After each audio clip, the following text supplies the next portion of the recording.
During the most important night of my career, my husband walked into a crowded ballroom, laughed in my face, and announced he was taking half my fortune and my grandfather's estate. He thought leaving me with $0 in our joint bank account would break me. He had no idea the file I was preparing for the judge would send him straight to a federal prison. My name is Cassidy. I am 33 years old, and I am the founder and CEO of an artificial intelligence supply chain logistics firm. Before I continue my story, let me know where you are watching from in the comments below. Please hit subscribe and like this video if you believe that karma always catches up to greedy people. The crystal chandeliers of the high-end Manhattan hotel cast a golden glow over the ballroom as my company celebrated its 5-year anniversary. It was a milestone I had bled for, working 80-hour weeks while surviving off cold coffee and sheer willpower. I was seated at the center table, surrounded by my board of directors and our top investors. We were just raising our champagne flutes for a toast when the heavy oak doors of the ballroom swung open. It was Nathan, my husband of 5 years. He was an hour and a half late. He was wearing a custom Italian suit that I had paid for, but his hands were empty. No flowers, no card, no apologetic smile. Instead, he wore a smirk that made my stomach tighten. Nathan was a junior partner at a failing boutique investment firm, a job he kept mostly to stroke his massive ego, rather than to actually contribute to our household. He walked straight to our table, his leather shoes clicking loudly against the polished marble floor. The gentle hum of corporate chatter died down as people noticed his aggressive posture. Without a word of greeting, he reached into his designer briefcase, pulled out a thick stack of legal documents, and slammed them onto the white tablecloth right next to my champagne glass. "I am filing for divorce," he announced, his voice booming loud enough for the neighboring tables to hear. "And my lawyer will be in touch tomorrow morning because I am taking 50% of this little tech startup of yours. Oh, and that sprawling $10 million estate your grandfather left you, I will be taking that too." Gasps rippled around the table. My lead investor lowered his glass and stared at Nathan in absolute shock. The room felt suddenly devoid of air, but I refused to give Nathan the reaction he was so desperately craving. He wanted me to cry, to beg, to cause a scene in front of the exact people I needed to impress. I looked down at the divorce papers, then back up at his arrogant face. The entitlement radiating from him was suffocating. For years, he had belittled my tech background, calling me a boring robot while he played big shot on Wall Street, using my money to fund his lavish lifestyle. "Are you quite finished, Nathan?" I asked, my voice remarkably steady. He leaned closer, resting his hands on the table. "You are going to regret ever making me feel second best, Cassidy. Enjoy your little party while you still own the catering." I did not raise my voice.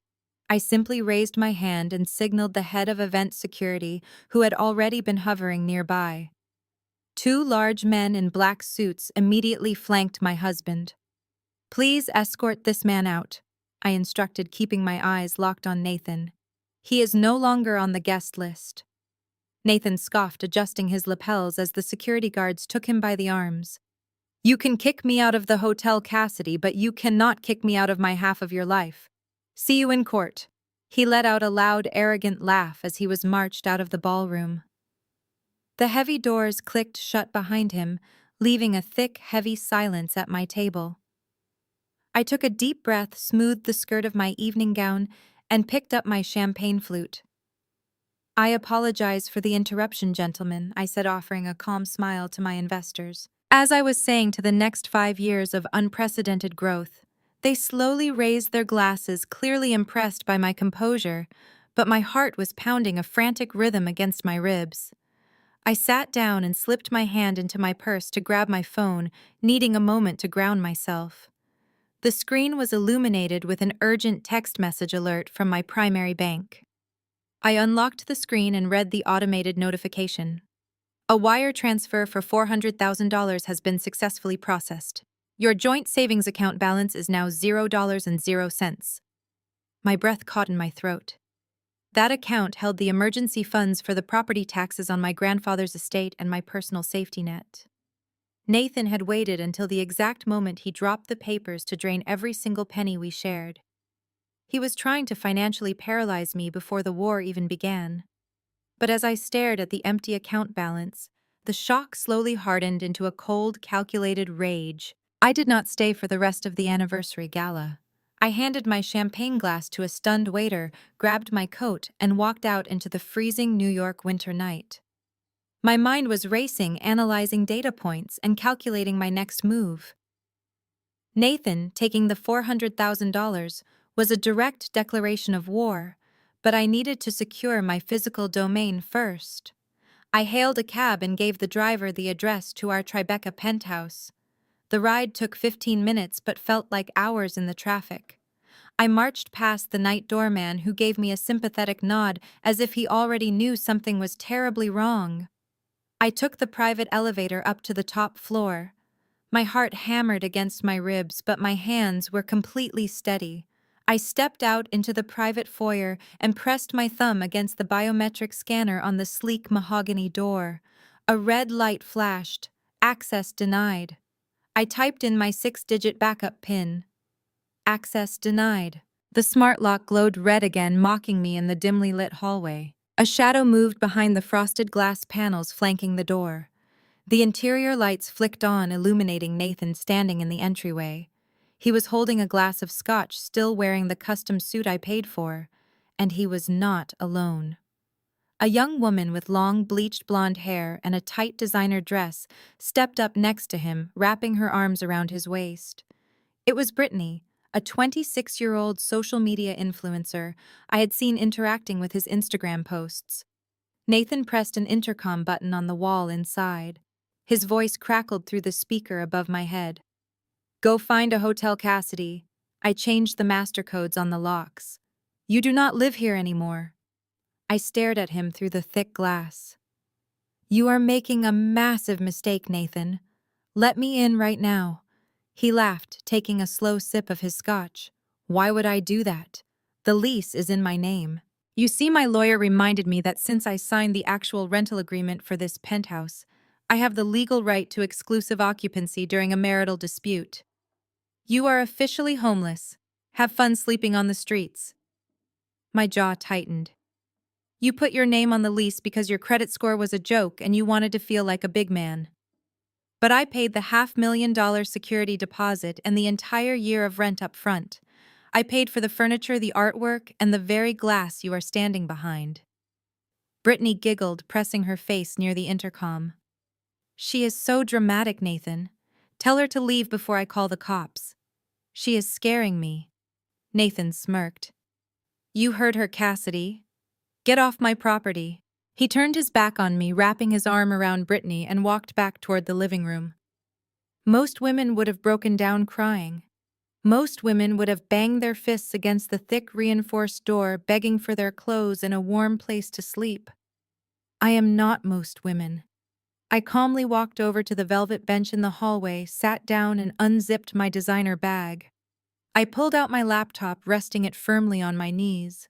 When we moved into the penthouse, Nathan wanted the most expensive state-of-the-art home automation system on the market. But he refused to pay the ridiculous installation fee, so I coded and integrated the entire network myself.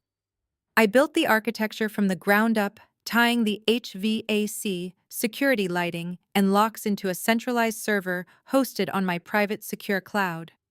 I opened my terminal, typed in my master developer credentials, and easily bypassed his amateur attempt at locking me out. I hit the command prompt and smiled. First, I targeted the climate control. It was 9 degrees outside. I shut off the penthouse heating matrix entirely and remotely opened all 4 motorized balcony doors, letting the freezing wind whip through the apartment. Then I overrode the thermostats to blast the air conditioning at maximum capacity. Next, I accessed the audio-visual network. I unlinked his phone completely and triggered the emergency fire suppression alarms. A deafening, high-pitched siren erupted inside the apartment, accompanied by strobing red emergency lights. Through the glass, I saw Nathan and Brittany sprinting back into the entryway. Brittany was covering her ears, screaming something I could not hear over the sirens. Nathan was frantically tapping the wall console, but the screen was completely dead. The freezing wind from the open balcony was blowing Brittany's hair wildly. They looked absolutely terrified. Nathan yanked the heavy front door open to escape the noise and cold. The second they stepped out into the hallway, I slammed my laptop shut, stood up, and walked right past them.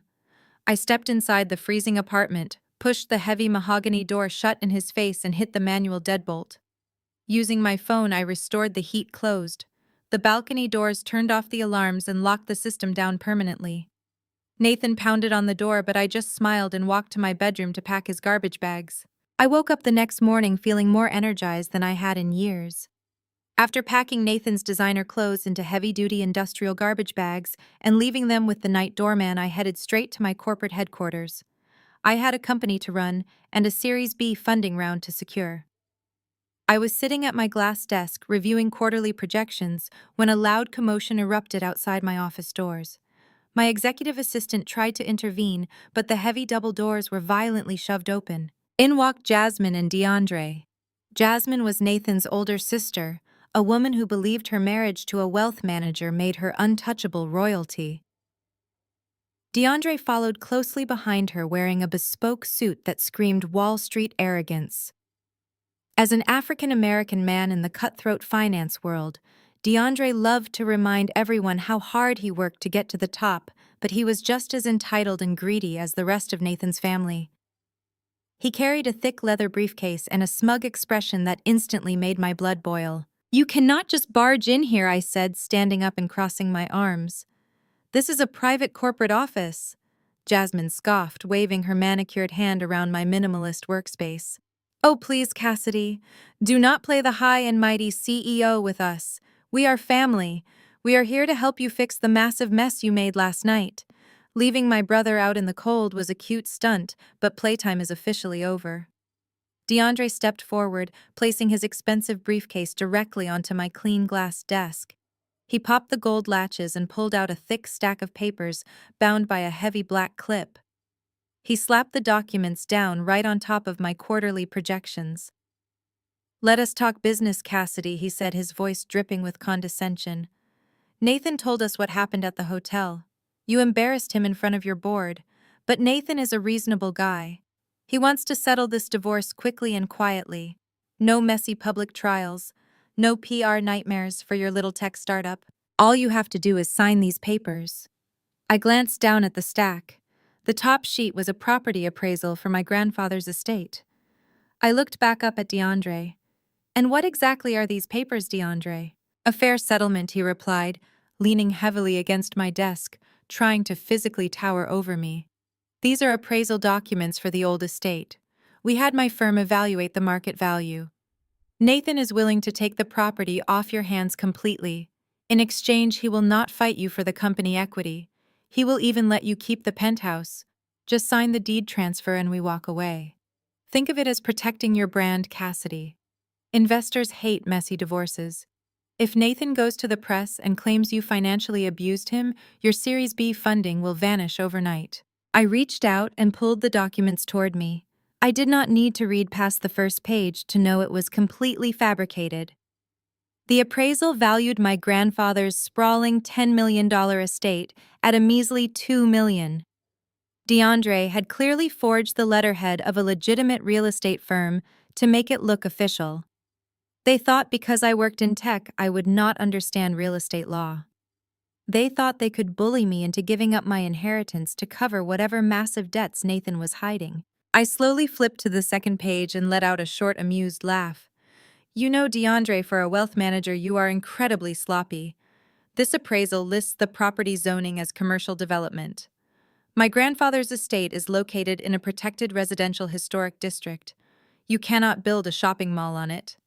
And this signature from the appraiser is dated for last Sunday. Appraisers do not work on Sundays. You typed this up in your home office this morning, did you not?" DeAndre's confident smirk faltered for a fraction of a second, but he quickly recovered, straightening his tie. "Do not play lawyer with me, Cassidy. You are a programmer. You do not understand the complexities of asset liquidation. Sign the papers, or Nathan will drag your company through a highly publicized legal battle that will bankrupt you before it even reaches a courtroom." Jasmine slammed her hands on the desk, leaning into my face. "You owe him this, Cassidy." He wasted 5 years of his life pretending to care about your boring software codes. Give him the estate and we will leave you alone to play on your computers. I calmly picked up the fake appraisal documents and dropped them directly into the heavy-duty paper shredder next to my desk. The loud grinding noise filled the office as DeAndre's fake paperwork was reduced to confetti. I looked DeAndre dead in the eyes. I do not negotiate with terrorists, and I certainly do not negotiate with frauds. If Nathan wants the estate, he can ask the judge for it himself. Now get out of my office before I have security physically throw you into the street. I reached under my desk and firmly pressed the silent alarm.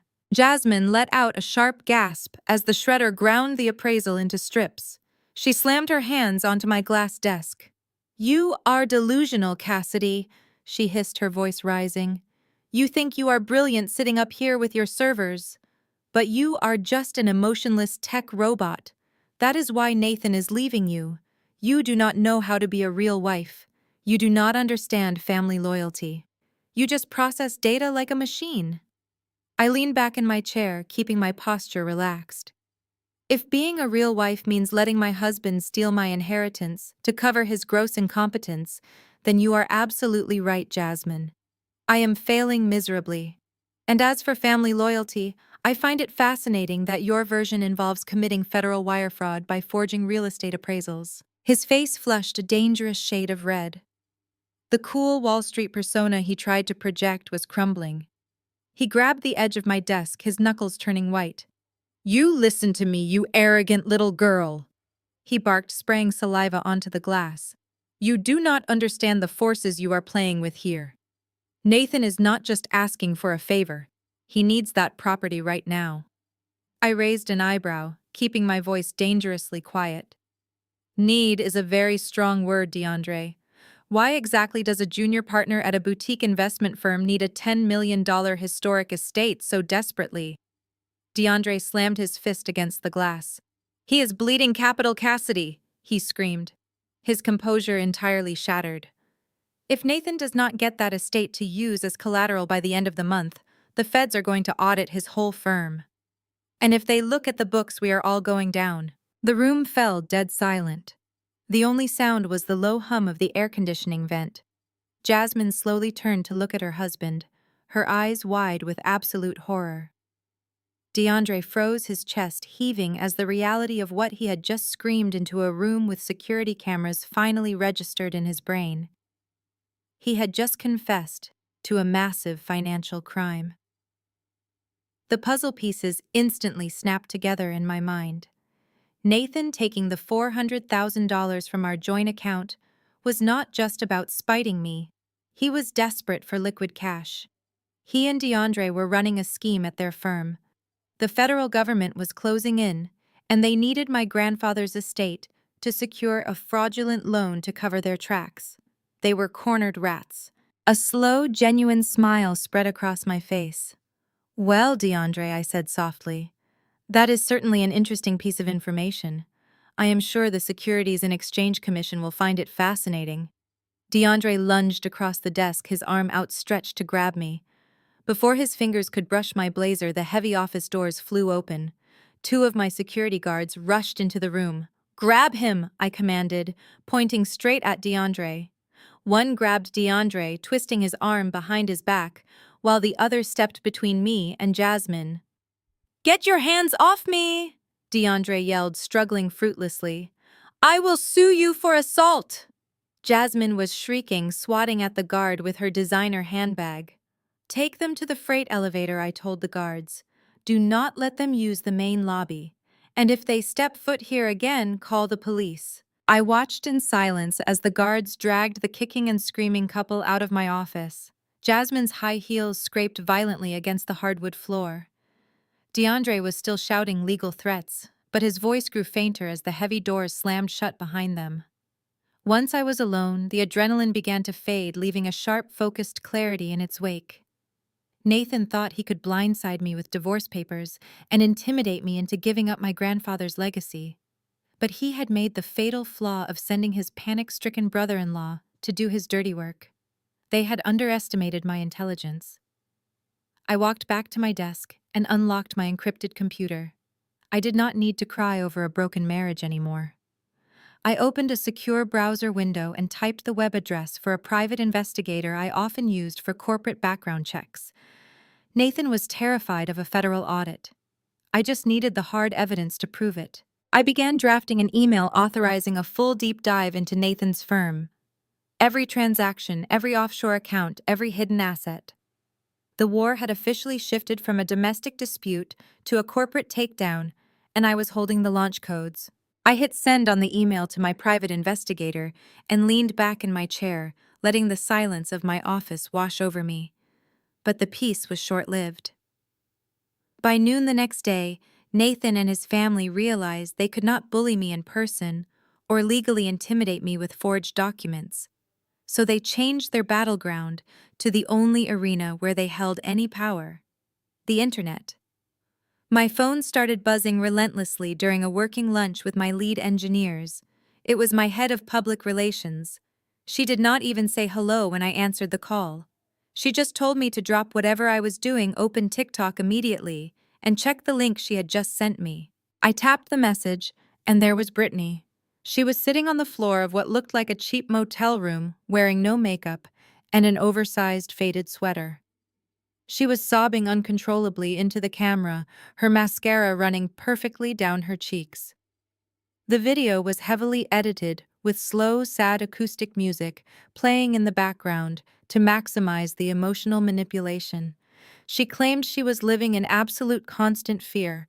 She cried to her followers, saying she and her loving boyfriend were violently and illegally thrown out into the freezing New York winter by a psychotic, abusive older tech CEO. She never explicitly said my name, but she dropped enough highly specific hints about my artificial intelligence supply chain company that anyone with a basic search engine could figure it out in seconds. She called me a jealous monster who maliciously manipulated smart home technology to torture them physically, freezing them out of their own home. She held up her phone to show a screenshot of the temperature dropping in the penthouse, conveniently leaving out the fact that they had broken in and changed my locks first. The video already had 4 million views and hundreds of thousands of comments.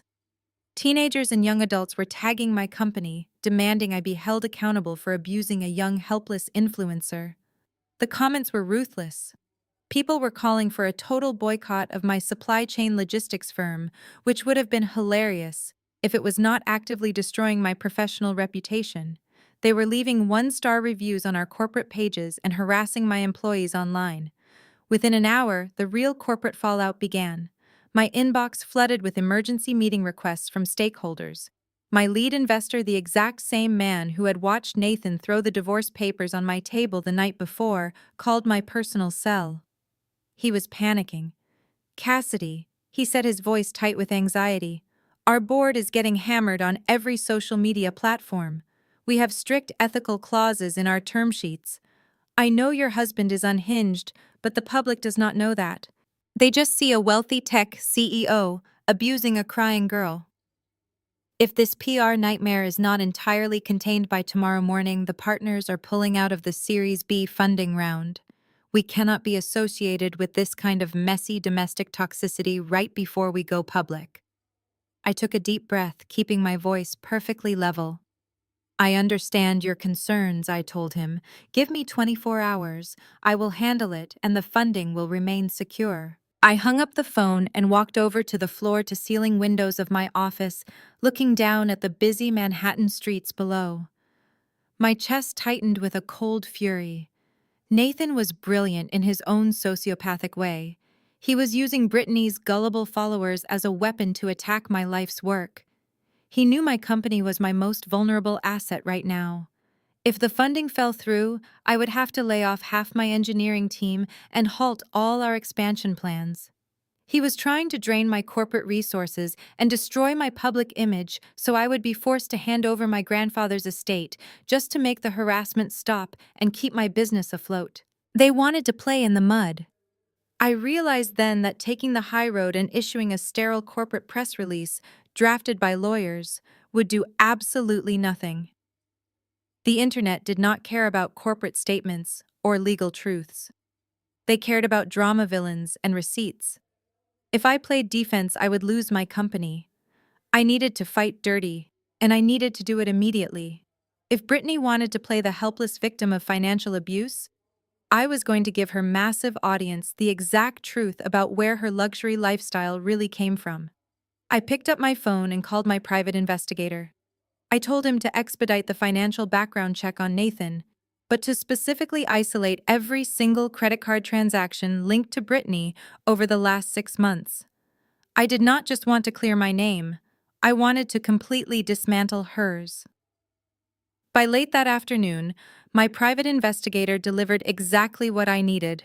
The encrypted file landed in my inbox containing a comprehensive breakdown of Nathan and his mistress's recent financial activities.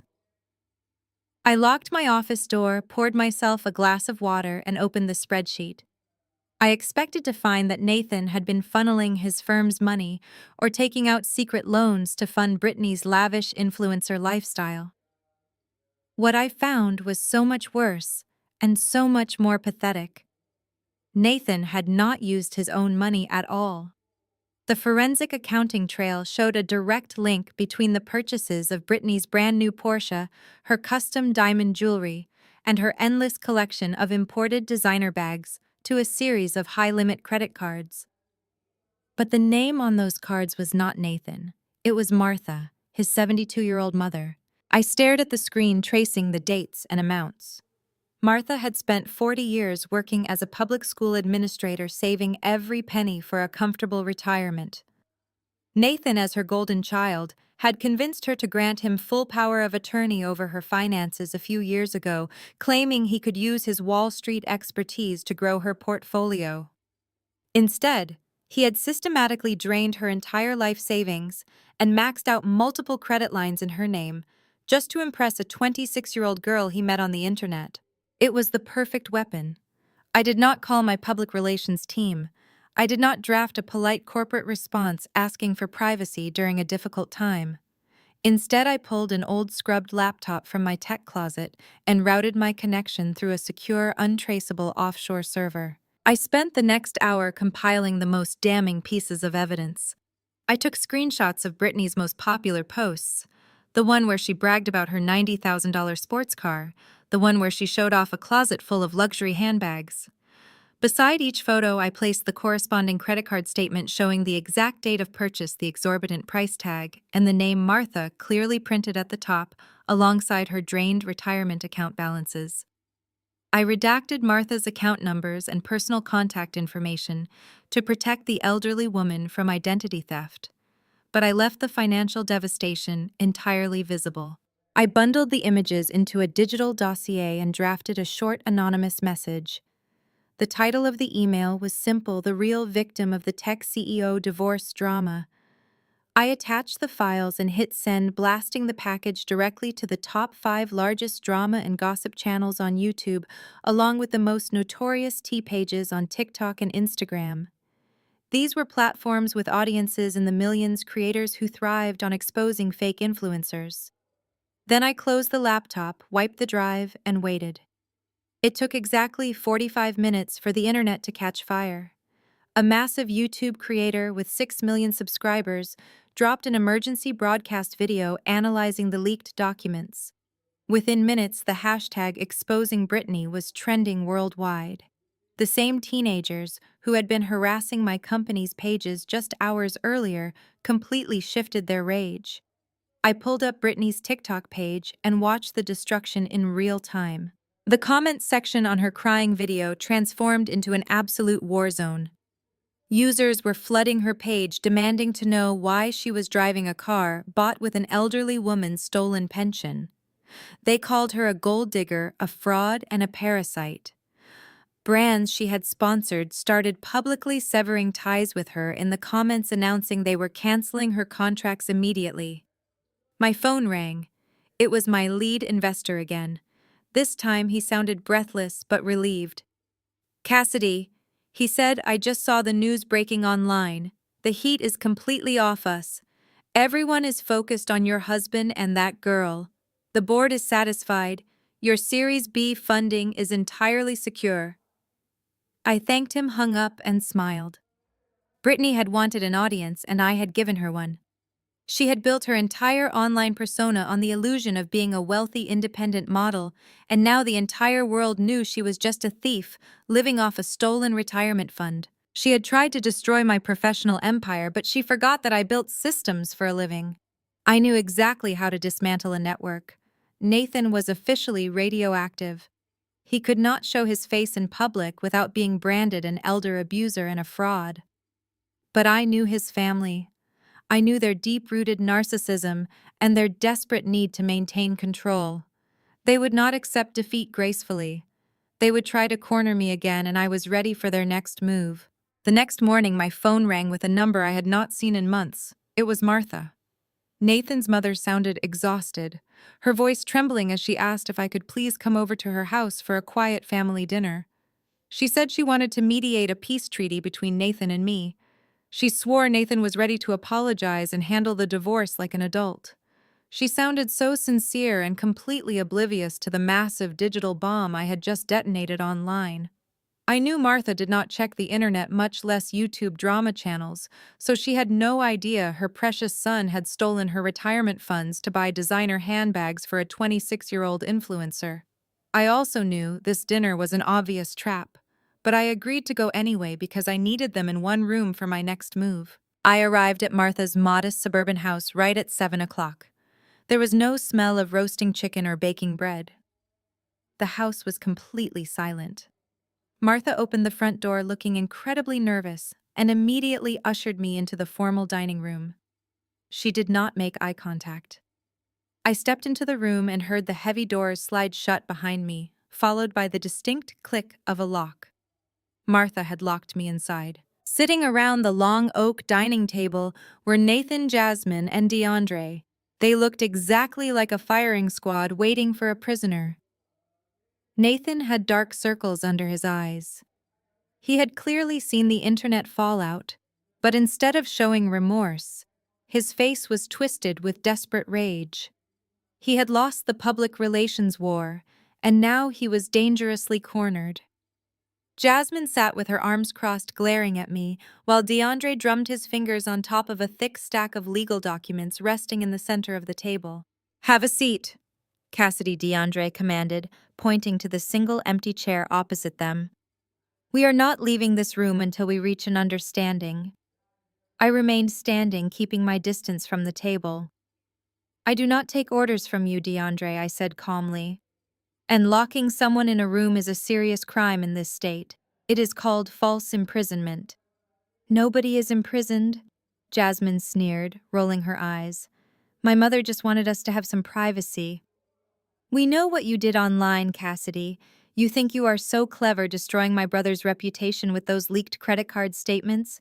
You think turning the internet against him gives you the upper hand. But the internet does not govern the legal system." Nathan slammed his fist on the table, pointing a shaking finger at me. "You ruined my life," he shouted. "My firm has put me on administrative leave because of the calls flooding their switchboard. Brittany left me an hour ago because all of her sponsors dropped her." "You took everything from me. You took everything from yourself, Nathan," I replied, my voice cold and steady. "I simply provided the receipts. You stole from your own mother to fund a pathetic fantasy." DeAndre held up a hand, silencing Nathan. He slid the thick stack of papers across the table toward me. He reached into his jacket, pulled out an expensive pen, and placed it on top of the documents. "This is a post-nuptial agreement," DeAndre said, his tone shifting to a menacing whisper. "We had a team of aggressive lawyers drafted overnight. It states that you willingly transfer the deed of your grandfather's estate to Nathan as a penalty for marital defamation. It also signs over 30% of your company's voting shares to him." I looked at the papers and let out a short, genuine laugh. "You cannot force someone to sign a post-nuptial agreement under duress, DeAndre. Any judge would throw this out in 5 seconds. It is completely illegal." DeAndre smiled a predatory grin. "Oh, it might be thrown out eventually. But do you know how long that will take, Cassidy? 5 years. 5 years of relentless, brutal litigation.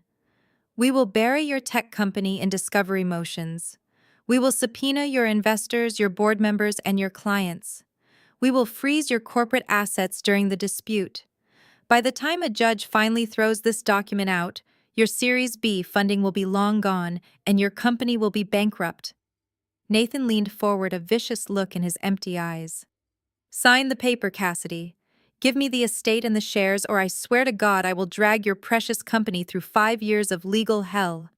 I have nothing left to lose, but you have everything to lose. Just pick up the pen and make this nightmare end for yourself. I stared at the pen resting on top of the ridiculous post-nuptial agreement. I did not reach for it. Instead, I reached into my designer tote bag and pulled out my tablet. I placed it gently on the table right next to their extortion papers. I did not look at Nathan. I looked directly at DeAndre. You know, DeAndre, I said, my voice dropping to a conversational murmur. You keep throwing the word litigation around like it is a magic spell. You threaten me with discovery motions and corporate audits. But the problem with opening up someone else's financial life is that they get to look right back into yours. DeAndre narrowed his eyes, his jaw tight. What are you talking about, Cassidy? Stop stalling and sign the paper. I tapped the screen of my tablet. It glowed to life, illuminating the dim dining room. I opened a highly encrypted folder and spun the device around so it faced DeAndre. I spent the last 48 hours running a deep data trace on your wealth management firm, DeAndre, I explained, resting my hands on the table. When you screamed in my office about the feds auditing Nathan's accounts, you made me curious. So I had my engineers deploy a predictive algorithm to scrape public filings, offshore shell registrations, and anonymous whistleblower forums. Do you want to know what my software found? DeAndre looked down at the screen. The color immediately drained from his face, leaving him looking ashen. His breathing hitched. Jasmine leaned over, trying to see the screen, but DeAndre snatched the tablet up, clutching it to his chest as if trying to hide a bomb. What is it? Jasmine asked, her voice suddenly wavering with uncertainty. I will tell you what it is, Jasmine, I said, keeping my eyes locked on DeAndre's terrified face. It is an active investigation file from the Securities and Exchange Commission. It details how your husband's firm has been executing illegal crypto margin calls for the past 18 months. When the crypto market crashed, DeAndre and his partners panicked. Instead of reporting the losses, they started illegally co-mingling funds, using new client deposits to cover the massive deficits in their offshore accounts.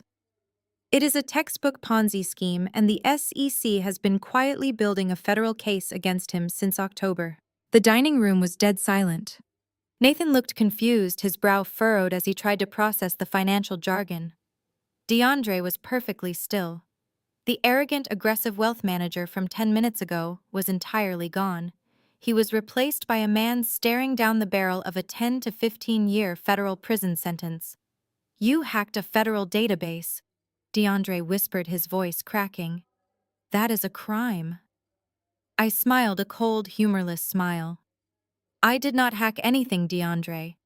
My AI software simply connected the digital footprints your sloppy accountants left behind on the dark web. I have the ledgers. I have the hidden wallet addresses. I have the names of the clients you defrauded. I stood up, pushing my chair back slowly. The scraping sound echoed in the quiet room. I leaned over the table, getting inches from DeAndre's face. Here is my counter-offer, DeAndre. You take this fake post-nuptial agreement and you throw it in the fireplace. You stop threatening my company. You stop harassing my investors. If you push me, if you try to take one single share of my tech firm or 1 square foot of my grandfather's estate, I will send this entire unredacted folder to the district attorney, the SEC, and the FBI. I will personally ensure you spend the next decade in a federal penitentiary. DeAndre swallowed hard. His hands were shaking so violently that he had to set the tablet back down on the table. He looked at the post-nuptial agreement, then looked at me. He knew I had him by the throat. Okay. He breathed out, his voice barely audible. Okay, Cassidy. We are done. What are you doing? Nathan shouted suddenly, slamming his hand on the table. Make her sign the paper, DeAndre. You said we had her cornered. You said her investors would force her to settle. Do not let this tech bitch bluff you. Nathan's sheer ignorance was almost laughable. He was so completely consumed by his own narcissism and his desperate need for my money that he could not see the absolute terror radiating from his own brother-in-law. He did not understand that DeAndre's life was currently disintegrating right in front of him. "Shut up, Nathan," DeAndre snapped, standing up abruptly. His chair tipped over, crashing onto the hardwood floor, but he did not bother to pick it up. "Just shut your mouth, the deal is off. We cannot fight her on this." Jasmine stood up, grabbing DeAndre's arm. "DeAndre, what is going on? What did she show you?" "We are leaving," DeAndre said, ignoring his wife and backing away from the table. He looked at me with a mixture of pure hatred and absolute fear. "Keep your company, Cassidy. Keep your estate. Just delete that file." Nathan lunged forward, grabbing DeAndre by the lapels of his expensive suit. "Are you crazy? If I do not get that estate to use as collateral, my creditors are going to break my legs. You promised me you would handle her." DeAndre forcefully shoved Nathan away, smoothing his jacket with trembling hands. "Handle your own mess, Nathan. I am not going to prison for you." I picked up my tablet and slipped it back into my tote bag. I looked at Nathan, who was standing there red-faced and hyperventilating as his only leverage walked out the dining room door. The trap was perfectly set, and the rats were officially turning on each other. Nathan was officially a desperate drowning man, grasping at tiny straws. Desperate men always make predictable mistakes. He avoided traditional banks. Legitimate institutions require physical presence and notarized signatures. But Nathan did not have time for bureaucracy. His underground creditors threatened violence if he did not cover his deficits. He needed liquid cash immediately, and he was willing to do anything to get it. My private investigator provided real-time updates. Nathan walked into a rundown building in the garment district. He visited a notorious private lender. These were men who did not care about pristine credit scores or proper legal notarization, as long as they had a highly valuable physical asset to place a heavy lien against. In this specific case, the asset he was offering up was my grandfather's $10 million historic estate. I sat alone in my quiet penthouse office, sipping hot black coffee and watching the live feed of data flowing across my encrypted monitors. My loyal private investigator was incredibly thorough and had managed to slip a microscopic listening device into the lining of Nathan's designer briefcase earlier that week. I put in my wireless earpiece and listened intently to the live audio feed transmitting from the lender's office. The audio was slightly muffled, but I could clearly hear the rough voice of the private lender sliding a thick stack of heavy paper across a wooden desk. The lender told Nathan in a gruff tone that he could authorize a $3 million short-term loan immediately. However, he explicitly stated that both spouses absolutely had to sign the collateral agreement since the property was currently listed as a marital asset under our joint financial umbrella. Nathan did not hesitate for a single second. I heard the distinct scratch of a heavy fountain pen pressing aggressively against paper. Nathan smoothly lied to the lender, claiming that I had already reviewed and signed my designated portion of the documents at home that morning. He was actively forging my signature on a federal loan document. He was tracing my name, deliberately committing a felony-level fraud just to save his own skin. He was so blinded by panic and greed that he did not even consider the legal ramifications of what he was doing. At that exact second, my personal cell phone buzzed loudly on my glass desk. It was an automated high-priority notification from my premium credit monitoring service. A hard inquiry had just been placed on my social security number by an unregistered financial entity. I unlocked my phone and opened the alert. The digital notification detailed a pending $3 million mortgage lien against the deed of my grandfather's estate. The security system prompted me to verify if I had personally authorized this massive financial transaction. I stared at the flashing red notification on my screen. All I had to do was click the decline button, and the massive loan would be instantly flagged and blocked by the credit bureaus. Nathan would be thrown out of the private lender's office empty-handed and completely out of options. But I did not click decline. If I stopped him now, he would just find another sneaky way to slither out of his debts. I needed him to complete the crime. I needed the ink to dry and the wire transfer to initiate. In the state of New York, forging a spouse's signature on a multi-million-dollar real estate document elevates the act from a simple domestic dispute to criminal wire fraud and grand larceny. By letting him take the dirty money, I was happily letting him weave his own legal noose. I smiled and firmly pressed the accept button on my phone, approving the credit check. Through the earpiece, I heard the private lender confirm that the credit check had successfully cleared. He told Nathan the $3 million would be wired to his offshore account within 24 hours. Nathan let out a loud, dramatic breath of absolute relief. He actually laughed. He thanked the lender profusely, his voice dripping with his usual arrogant confidence. He honestly thought he had just outsmarted me. He thought he had successfully bypassed my security, stolen the equity from my grandfather's legacy, and saved his own miserable life. He walked out of that dingy office believing he was a brilliant Wall Street genius who had finally won the war against his tech robot wife. I took the earpiece out and set it down on my clear glass desk. A profound and deeply satisfying sense of calm washed over me. Nathan had just handed me the ultimate weapon to destroy him. The trap was no longer just set. The steel jaws had officially snapped shut around his ankle, and he did not even realize he was bleeding yet. The next morning, I texted Nathan to meet me at a busy midtown coffee shop. I told him to bring DeAndre. I needed a public neutral ground where they would feel confident but not aggressive enough to cause a physical scene. Before leaving my penthouse, I spent 20 minutes carefully curating my appearance. I usually wore sharp, tailored blazers and immaculate makeup, but today I needed to look like a woman on the edge of a nervous breakdown. I washed my face completely bare, pulled my hair into a messy, loose knot, and put on a baggy gray cashmere sweater. I even skipped my morning coffee so I would look naturally exhausted. When I arrived at the coffee shop, Nathan and DeAndre were already sitting at a small corner table near the window. The smell of roasted espresso beans and burnt milk filled the air. Nathan was wearing a smug, self-satisfied grin. He was undoubtedly riding high on the adrenaline of securing that illegal $3 million wire transfer the day before. He thought he was flush with cash and completely invincible.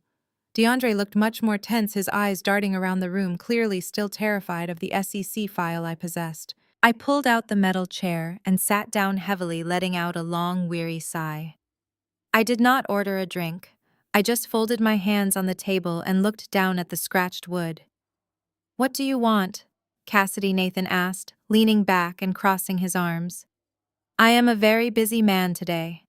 I kept my voice low and let a slight intentional tremor slip into my words. "I want it to stop, Nathan. All of it." DeAndre leaned forward cautiously. "Define all of it, Cassidy. Are we talking about the divorce or the digital threats you made at my mother-in-law's house?" "Both," I whispered, rubbing my temples as if I had a blinding migraine. "I cannot fight you guys anymore.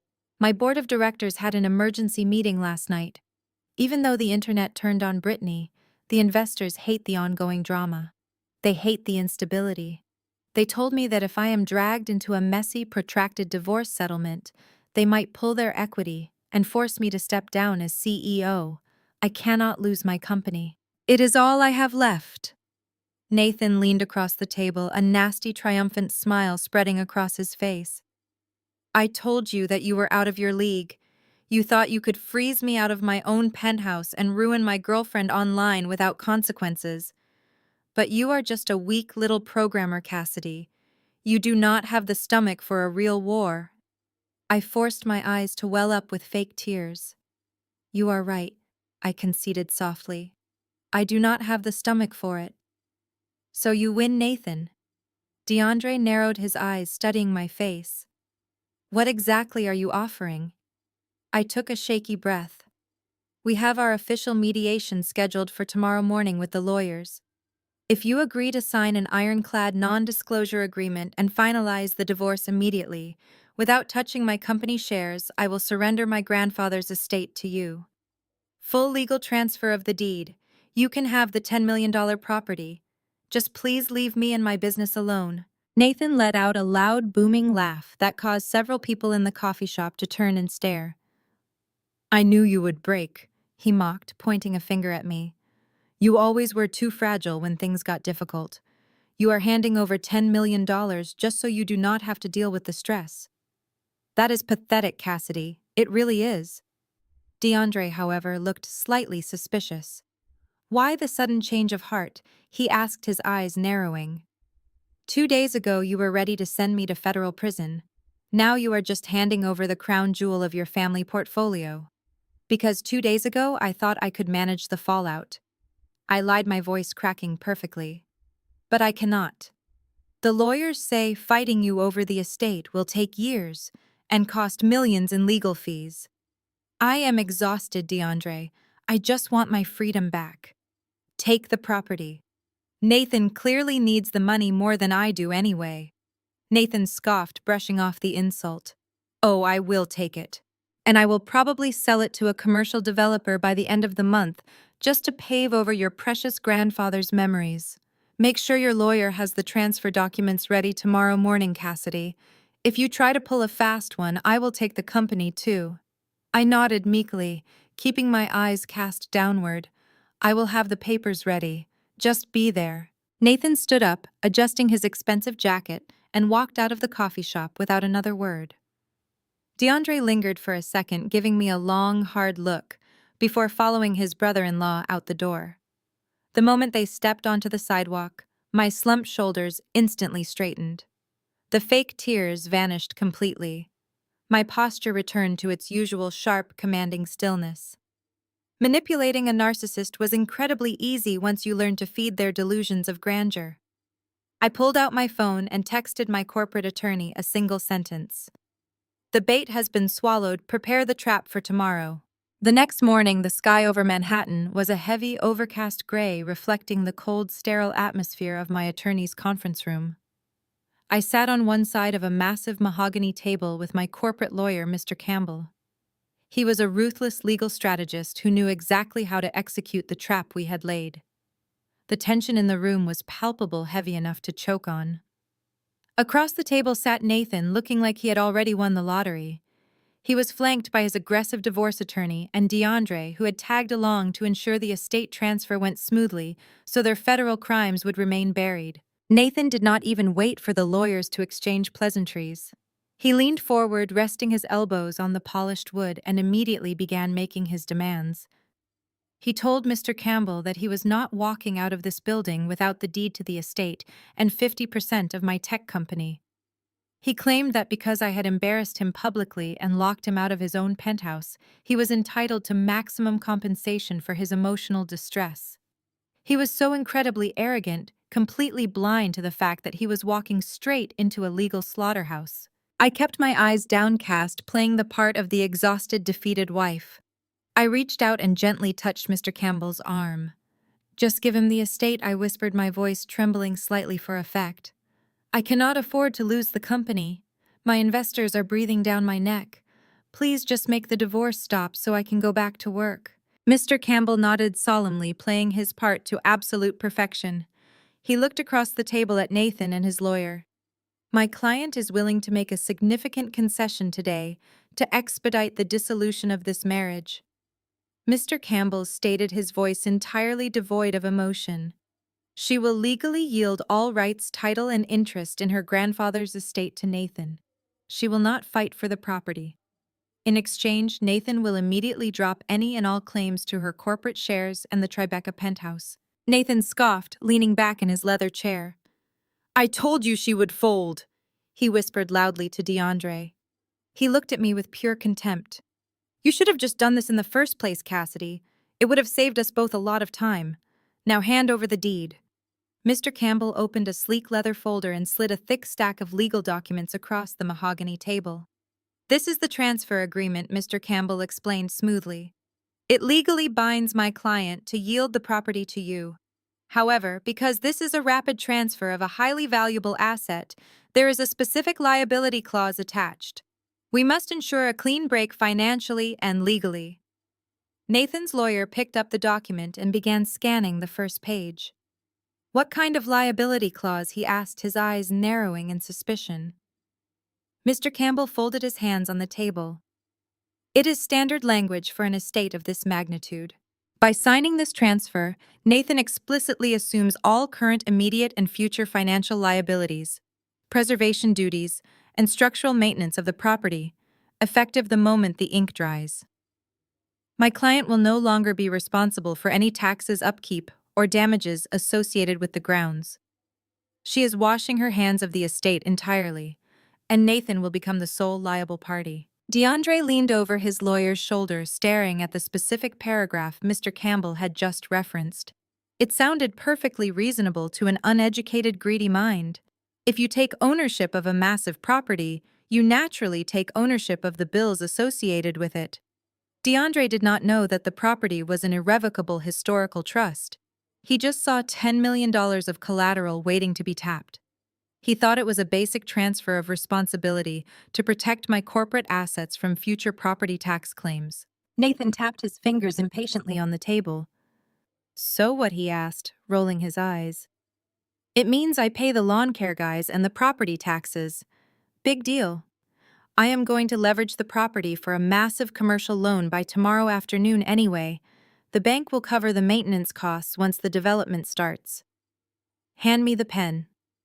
His lawyer hesitated for a fraction of a second, holding his hand up. Let me review the full wording of this preservation duty clause, Nathan. It is a bit robust for a standard residential transfer. But Nathan was not listening. He was practically salivating at the thought of the millions he was about to secure. He snatched the heavy gold pen from the center of the table and pulled the documents away from his attorney. He was so desperate to finalize the deal before I could supposedly change my mind that he completely ignored his own legal counsel. I sat silently watching him, staring at the paper, waiting for the exact moment he would legally seal his own spectacular destruction. Wait, Nathan, his lawyer said sharply, reaching across the table to grab his client's wrist. Do not sign that yet. I need to review the specific legal definition of preservation duties as it applies to this zoning district.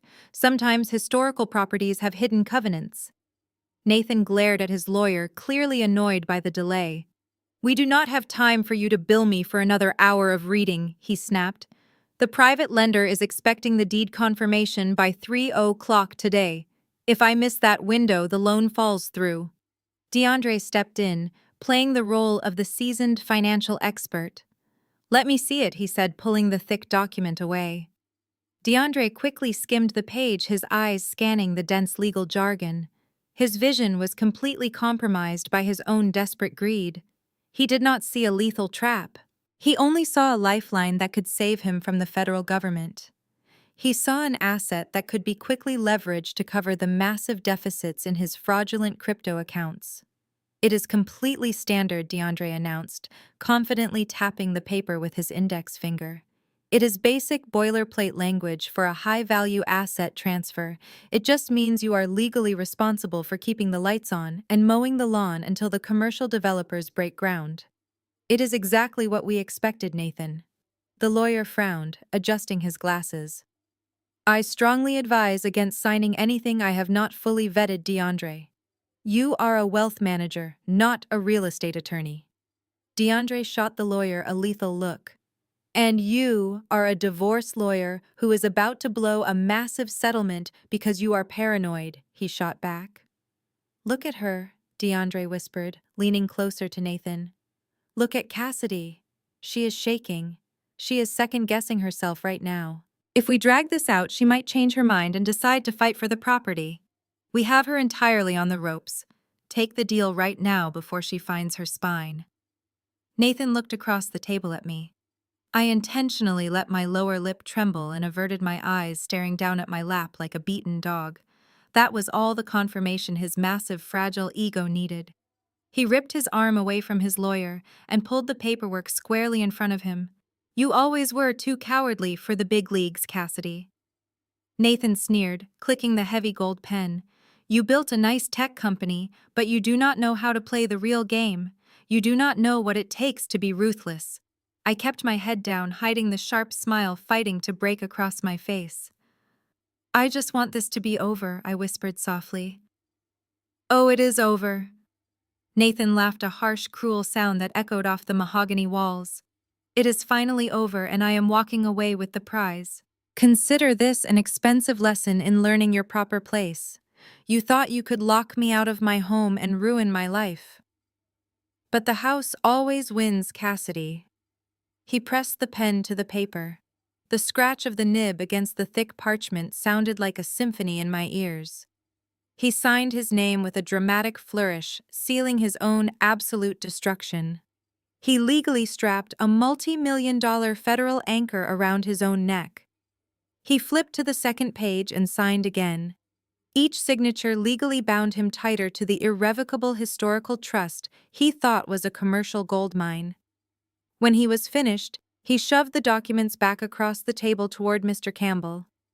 His chest was puffed out, his chin raised in pure, arrogant triumph. DeAndre patted Nathan on the shoulder, a massive grin of relief spreading across his face. They thought they had just pulled off the financial heist of the century. Mr. Campbell calmly collected the papers, verifying the signatures before stamping them with his official notary seal. He separated the copies, sliding a pristine folder across the table to me.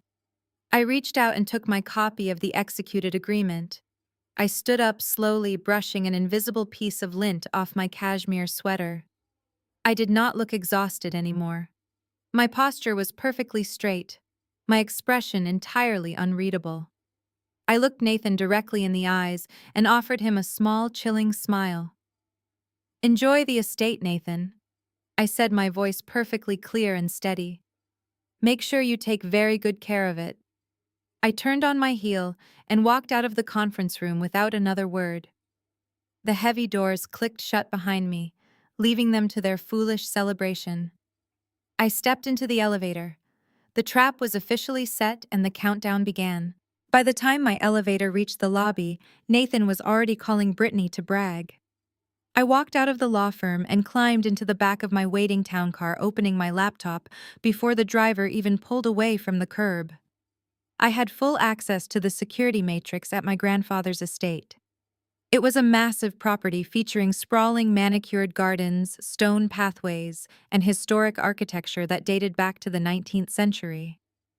Because of its immense value and remote location, I had personally installed a state-of-the-art surveillance system last year. Hidden Motion activated 4K resolution cameras covered every single inch of the exterior grounds. I pulled up the live feed and waited. It took them less than 2 hours to arrive. A bright red sports car pulled through the heavy wrought iron gates and parked directly on the pristine front lawn, tearing up the grass. Nathan stepped out looking like a king surveying his newly conquered kingdom. Brittany hopped out of the passenger side holding a bottle of cheap champagne. She had apparently recovered from her internet cancellation fast enough to celebrate becoming the lady of the manor. Through the high-definition cameras, I watched them walk around the exterior of the massive stone house. Nathan was gesturing wildly, pointing at the roof and the windows, probably bragging about how much money he was going to make when he bulldozed the property for commercial development. He had no idea federal historical preservation laws strictly prohibited altering even a single brick of the main structure. They eventually made their way to the central courtyard. This was the crown jewel of my grandfather's estate. In the center of the courtyard sat a stunning 150-year-old marble fountain. It was a masterpiece of Italian craftsmanship, featuring intricate carvings of climbing vines and water nymphs. My grandfather used to sit on the stone bench next to it for hours, reading his books, while the water trickled peacefully. Brittany walked up to the fountain and kicked the ancient marble with her designer boot. I turned up the audio feed on my laptop. Her shrill voice echoed perfectly across the quiet courtyard. "It is so old and ugly, Nathan," she complained, gesturing vaguely at the historic masterpiece. "We should put a massive hot tub right here. We can throw huge parties and invite all the influencers who dropped me. I will show them who actually won." Nathan laughed, taking a swig straight from the champagne bottle. "You can do whatever you want, babe," he slurred slightly. "This whole place is mine now. If you want a hot tub, we will build a hot tub." Brittany squealed with delight. She looked around the courtyard, her eyes landing on a heavy steel sledgehammer leaning against the stone wall of the gardening shed. The groundskeeper had been repairing a section of the perimeter fence earlier that week and left his tools out. Brittany marched over to the shed and picked up the heavy hammer. She dragged it across the stone pavers, struggling slightly with the weight. "What are you doing?" Nathan asked, laughing, as she hauled the sledgehammer back to the center of the courtyard. "I am doing some early demolition," Brittany declared, her eyes gleaming with chaotic entitlement. "Out with the old, and in with the new." I sat perfectly still in the back of my town car, watching my screen in absolute disbelief. Even with all my calculations, I could never have predicted a gift this perfect. Brittany hoisted the heavy steel sledgehammer over her shoulder. She took a clumsy swing and slammed the metal head directly into the side of the 150-year-old marble fountain. A loud, sickening crack echoed through the audio feed. A massive chunk of carved Italian marble broke off and shattered into a dozen pieces on the ground. Nathan cheered, clapping his hands like a proud parent watching a toddler destroy a sandcastle. Brittany giggled and swung again. This time she hit the central basin. The ancient stone gave way under the brutal impact, cracking down the middle. She struck it a third time, a fourth time, completely obliterating the historic carving until it was nothing but a pile of jagged rubble and dust. She dropped the sledgehammer, panting heavily, and threw her arms around Nathan. They kissed, standing right in the middle of a federal crime scene. I pressed the save button on my security dashboard, archiving the entire high-definition video file to my secure cloud server. The preservation duty clause Nathan had just signed held him strictly liable for any structural damage to the property. But destroying an irrevocable historic trust was not just a breach of contract. It was a direct violation of federal heritage protection laws.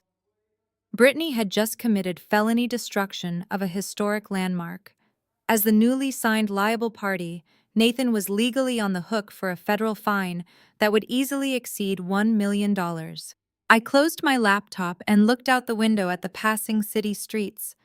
They wanted to celebrate their victory by destroying my family legacy. Instead, they had just provided the exact video evidence the judge would need to bury them alive. I left the video of Brittany destroying my family legacy playing on a loop on my encrypted cloud server and told my driver to take me directly to my corporate headquarters. While Nathan and his mistress were popping cheap champagne in the ruins of a historic courtyard, I was preparing to sever his final financial artery. I walked into the main glass conference room, where my entire board of directors and my lead investor were already waiting. I had called an emergency board meeting from the back of the town car, and given the strict ethical clauses in our term sheets, attendance was mandatory. The board members looked nervous. They had weathered the storm of the viral social media smear campaign the day before, but they were still on edge about the impending divorce settlement. My lead investor, a man who despised financial instability, leaned forward, folding his hands on the long glass table. He asked me directly if Nathan was still demanding 50% of the company equity and if this legal battle was going to delay our upcoming public offering. I stood at the head of the table, plugged my laptop into the main presentation screen, and offered him a reassuring smile. I told him the legal battle was already over and Nathan was getting absolutely nothing. I opened my presentation and pulled up a scanned copy of an old corporate operating agreement amendment. I asked the board to travel back in time with me exactly 3 years. At that time, Nathan had just been promoted to junior partner at his boutique firm. To celebrate a promotion he barely earned, he went out and leased a massive luxury sports car that was wildly outside his financial reality. Within 6 months, he had defaulted on the payments. The dealership was threatening to repossess the vehicle at his office, which would have publicly humiliated him in front of DeAndre and his Wall Street colleagues. He came to me begging for a massive cash bailout.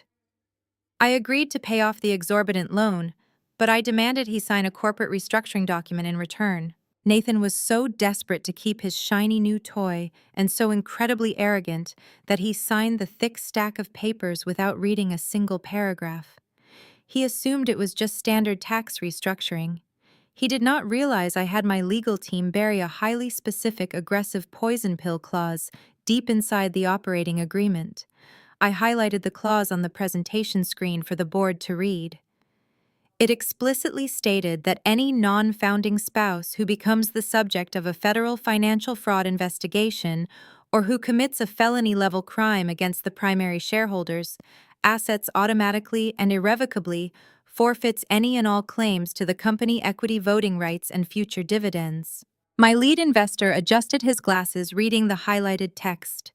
It is an ironclad clause, he noted, but it requires a triggering event. A divorce does not activate a poison pill, Cassidy. We need documented proof of federal financial crimes to enforce this and sever his equity ties legally. I nodded, pressing the next button on my presentation remote. I brought up the encrypted dossier I had compiled on DeAndre and Nathan. I walked the board through the active Securities and Exchange Commission investigation into their firm. I showed them the fraudulent crypto margin calls, the illegally commingled client funds, and the impending federal audit that Nathan was desperately trying to cover up with my grandfather's estate. Then I pressed the button one more time.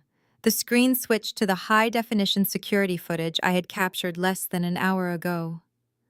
The boardroom watched in absolute stunned silence as Brittany took the heavy steel sledgehammer and completely obliterated the 150-year-old marble fountain.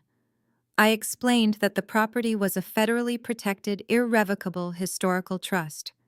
By signing the liability transfer earlier that morning, Nathan was now legally responsible for a federal heritage destruction felony. The triggering events were not just met, they were overwhelmingly surpassed. The board needed no deliberation. The evidence of Nathan's criminal liability was irrefutable and thoroughly documented. My lead investor called for an immediate formal vote to activate the poison pill clause and expel Nathan from all corporate holdings. The vote was unanimous. The legal team immediately drafted the severing documents, filing them electronically with the state corporate registry. With a few swift keystrokes, Nathan was completely and permanently excised from my life's work. He thought he was a brilliant financial genius, orchestrating a massive payday. He had no idea he was currently celebrating his own total bankruptcy. While he drank champagne with his mistress, I was ensuring he would never see a single penny of my company profits ever again. The night before the final court hearing, the contrast between our two worlds could not have been more extreme. I sat alone in my quiet penthouse, the sprawling view of the New York City skyline spread out before me like a glittering grid of data.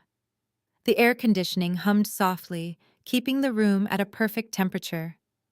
I was sitting cross-legged on my living room floor, surrounded by stacks of impeccably organized legal documents. In the center of the pile sat a single bright red file folder. I methodically placed each piece of the puzzle into the red folder. First, I slid in the original irrevocable historical trust deed, verifying that the $10 million estate could never be sold or mortgaged. Second, I inserted the highly classified SEC investigation report detailing DeAndre and Nathan's massive crypto fraud, along with the IP address logs my private investigator had secured, proving DeAndre's office filed the forged mortgage documents. Third, I added the digital credit monitoring alerts confirming Nathan had actively forged my signature to secure the illegal $3 million private loan. And finally, I placed a sleek silver USB drive into the front pocket of the folder. It contained the high-definition 4K video of Brittany obliterating the 150-year-old marble fountain and cementing Nathan's liability for a federal felony. The red folder was heavy in my hands. It was not just paper and plastic, it was a loaded weapon. I traced the edge of the folder, taking a deep breath of the cool, quiet air. I had spent the last 5 years of my life trying to be the perfect wife to a man who saw me as an endless ATM. I had endured the snide comments from his sister, the arrogant bullying from his brother-in-law, and the ultimate betrayal of his infidelity. But tomorrow morning I was not walking into that courtroom as a victim. I was walking in as an executioner. While I was meticulously organizing their destruction, Nathan and DeAndre were celebrating their incoming millions. My private investigator sent me a final update before signing off for the night. Nathan had rented out a private VIP room at an exclusive midtown cigar bar. He and DeAndre were drinking $200 glasses of scotch surrounded by a cloud of thick, expensive smoke. Nathan was loudly bragging to the bartender that he had just successfully bullied his tech robot wife into handing over a massive historic estate. He claimed the commercial developers had already promised him a massive cash buyout by the end of the quarter. He was telling anyone who would listen that he was officially a multi-millionaire. DeAndre was sitting next to him looking more relaxed than he had in weeks. The paralyzing terror from the SEC investigation seemed to have vanished entirely, replaced by his usual Wall Street arrogance.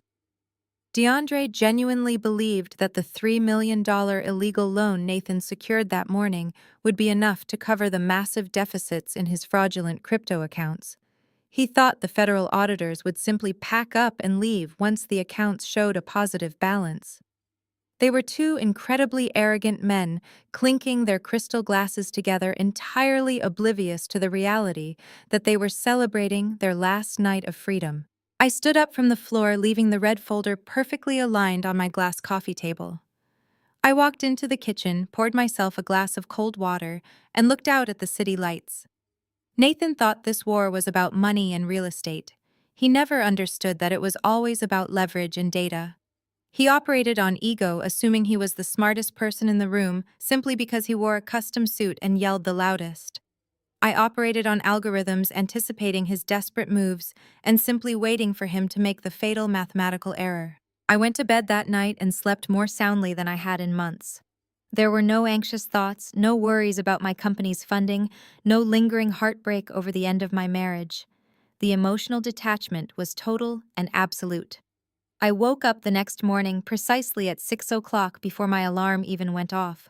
I showered, pulled my hair back into a severe, sleek knot, and put on my sharpest charcoal gray tailored suit. I did not wear any jewelry, except for the simple silver watch my grandfather had given me when I graduated from college. I picked up the red file folder from the coffee table, slid it into my leather briefcase, and walked out the door. The trap was perfectly armed, and the courtroom was waiting. The air inside the Manhattan courthouse was heavy with the sterile scent of floor wax and old wood.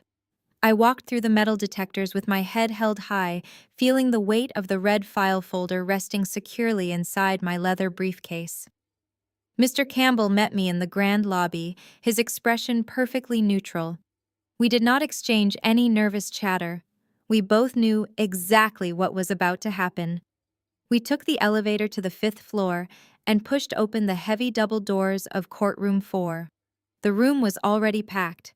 Because my logistics firm had recently made headlines, a few financial reporters had slipped into the back benches hoping for a corporate scandal. They were about to get the story of their careers, just not the one they were expecting. I walked down the central aisle and took my seat at the petitioner table. A few moments later, the heavy doors swung open again, and Nathan made his grand entrance. He strutted into the courtroom like a celebrity walking a red carpet. He was wearing a brand-new custom-tailored navy suit that probably cost more than my first car. His chest was puffed out with sheer, unadulterated arrogance. He did not look like a man going through a divorce. He looked like a man arriving at a victory parade. He walked past my table and offered me a condescending smirk before taking his seat next to his aggressive trial lawyer. Jasmine and DeAndre walked in right behind him. They bypassed the wooden gate and took prime seats in the public gallery directly behind Nathan. Jasmine was wearing a bright yellow designer dress completely inappropriate for a solemn legal proceeding. She leaned over the wooden rail, whispering something into her brother's ear, and then let out a loud, obnoxious laugh that echoed across the quiet courtroom. DeAndre sat next to her, looking incredibly relaxed. He had his legs crossed and his arms resting confidently on the bench. He truly believed that the $3 million illegal mortgage Nathan had secured yesterday was going to quietly save his wealth management firm from the federal auditors. He had no idea I had the federal investigation file sitting less than 10 feet away from him. The court bailiff stepped forward and instructed everyone to rise. Judge Peterson entered the courtroom from his private chambers. He was a stern older man with sharp eyes and a reputation for having zero patience for legal theatrics. He took his seat at the high bench, adjusted his reading glasses, and banged his wooden gavel once. He called the court to order, stating that we were here to finalize the division of marital assets and officially dissolve the marriage between Nathan and me. Before Judge Peterson even finished his opening remarks, Nathan's lawyer shot up from his chair. He was a loud, aggressive man who loved the sound of his own voice.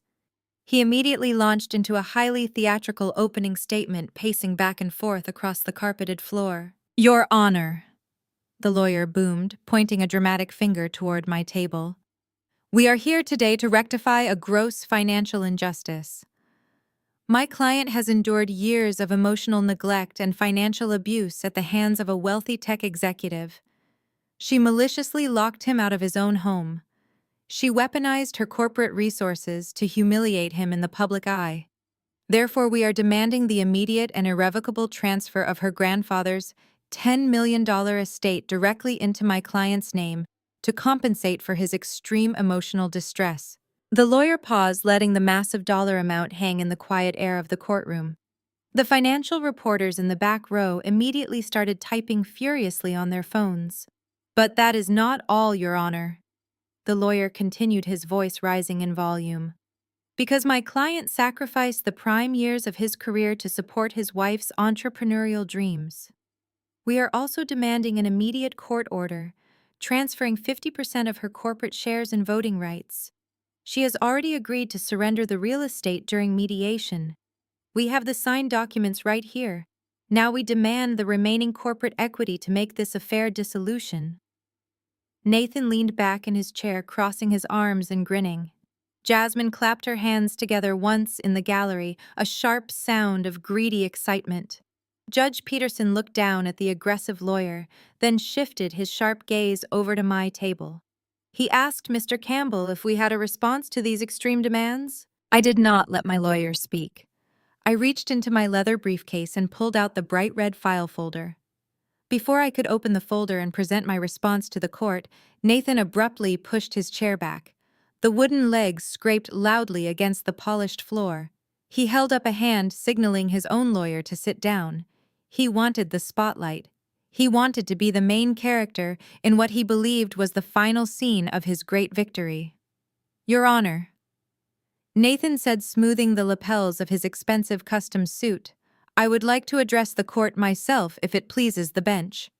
Judge Peterson raised a thick gray eyebrow, clearly unaccustomed to clients interrupting their own legal counsel during opening statements. He did not like grandstanding in his courtroom. The judge adjusted his glasses and gave a slow nod, leaning back in his high leather chair. "Proceed, Nathan, but keep it strictly to the facts of the asset division." Nathan walked out from behind his table, stepping confidently into the open space of the courtroom floor. He clasped his hands in front of him, adopting a remarkably fake expression of profound sadness and exhaustion. He was putting on the performance of a lifetime. "Your Honor, for 5 long years, I was the dutiful, supportive husband to a woman who cared more about artificial intelligence algorithms than she did about our marriage. When Cassidy started her supply chain tech company, it was my financial stability and my emotional labor that kept our household running. I sacrificed the prime years of my Wall Street career to stand by her side. I worked grueling hours to make sure she had the freedom to build her corporate empire. I sat perfectly still, listening to his outrageous lies. I did not glare at him or shake my head in denial. I simply watched him with the cold, clinical detachment of a scientist observing a lab rat running eagerly into a lethal trap. My lawyer, Mr. Campbell, shifted slightly in his seat, but I placed a steadying hand on his wrist, indicating that he should let Nathan continue digging his own grave. "And how did my wife repay my years of unwavering devotion?" Nathan asked, his voice echoing dramatically across the quiet courtroom. "She rewarded me with deceit. While I was struggling to keep my boutique investment firm afloat, paying our bills, and supporting her dreams, she was maliciously hiding a massive asset from me. She deliberately concealed a $10 million historic estate left to her by her grandfather. She kept this incredible fortune a complete secret, hoarding the wealth while allowing me to bear the brunt of our financial burdens." A low murmur rippled through the gallery. The financial reporters in the back row leaned forward, practically salivating over the scandalous narrative. Jasmine nodded vigorously from her seat in the front row, dabbing at her dry eyes with a tissue. She was playing her part beautifully. DeAndre sat next to her, radiating smug satisfaction. He looked at me with a triumphant sneer, fully believing that the document Nathan was about to present would make them all incredibly rich. Nathan paced slowly in front of the judge's bench, shaking his head as if he were a deeply wounded martyr. When I finally discovered the truth about the estate, she reacted with psychotic rage. She locked me out of our shared penthouse, freezing me in the dead of winter. She launched a coordinated digital smear campaign to ruin my professional reputation. She tried to destroy me. Your Honor, simply because I asked for my rightful legal share of the marital assets. Judge Peterson frowned, his pen hovering over his legal pad. These are serious allegations, Nathan. But the court operates on documented evidence, not emotional grievances. Do you have proof regarding the division of this $10 million property? Nathan smiled, a wide, predatory grin that completely broke his facade of the wounded husband. I absolutely do, Your Honor. He walked swiftly back to his table and picked up the thick stack of papers we had signed during the mediation session the previous morning. He practically strutted over to the bailiff, handing the documents over with a grand flourish. The bailiff passed the stack up to the judge's bench. That is a legally binding mediation agreement, Nathan stated proudly, his voice booming with arrogant confidence, signed and notarized yesterday morning. Recognizing her own gross misconduct and the sheer weight of her financial abuse, my wife voluntarily yielded all rights, title, and interest in her grandfather's estate to me. She legally surrendered the property to settle the dispute. That $10 million asset is now rightfully mine, but that is only the beginning. Because of her malicious actions, I am also asking this court to enforce an immediate transfer of 50% of her company shares. Judge Peterson picked up the mediation documents, flipping slowly through the first few pages. The entire courtroom held its collective breath. Nathan could not contain himself. The absolute thrill of his perceived victory was intoxicating him. The adrenaline of the con, the rush of finally crushing me, it was all bubbling to the surface. He slowly turned his back to the judge and faced my table. He looked down at me, his eyes burning with a toxic mixture of greed and pure, unadulterated arrogance. He wanted to break me right there in front of the reporters, the lawyers, and his greedy family. In the dead silence of the packed courtroom, Nathan threw his head back and literally laughed out loud. It was a harsh, grating sound that bounced off the high wood-paneled ceiling. He pointed a finger directly at my face, his smugness radiating through the room. I am taking half your fortune, he stated, his voice dripping with venom, including your grandfather's estate. The echo of his cruel laughter bounced off the polished mahogany walls and slowly died in the cavernous space of the courtroom. Complete, heavy silence fell over the massive room, trapping his words entirely. The financial reporters in the back row stopped typing immediately. Jasmine lowered her clapping hands, her triumphant smile freezing in place. DeAndre shifted slightly in his wooden seat, his eyes narrowing as he tried to read my expression. They were all waiting for me to break. They expected tears, a frantic objection, or a desperate plea to the judge. I did not flinch. I did not break my intense eye contact with Nathan for a second. I let the heavy silence stretch for 5 agonizing seconds, allowing the sheer arrogance of his statement to hang in the air. Then I calmly placed my hands flat on the petitioner table and pushed my chair back. The scrape of the wooden legs against the floor was the only sound in the room. I stood up to my full height, smoothing the front of my charcoal gray suit.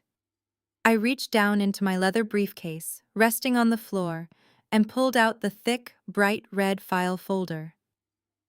I did not look at Mr. Campbell, who remained perfectly still beside me.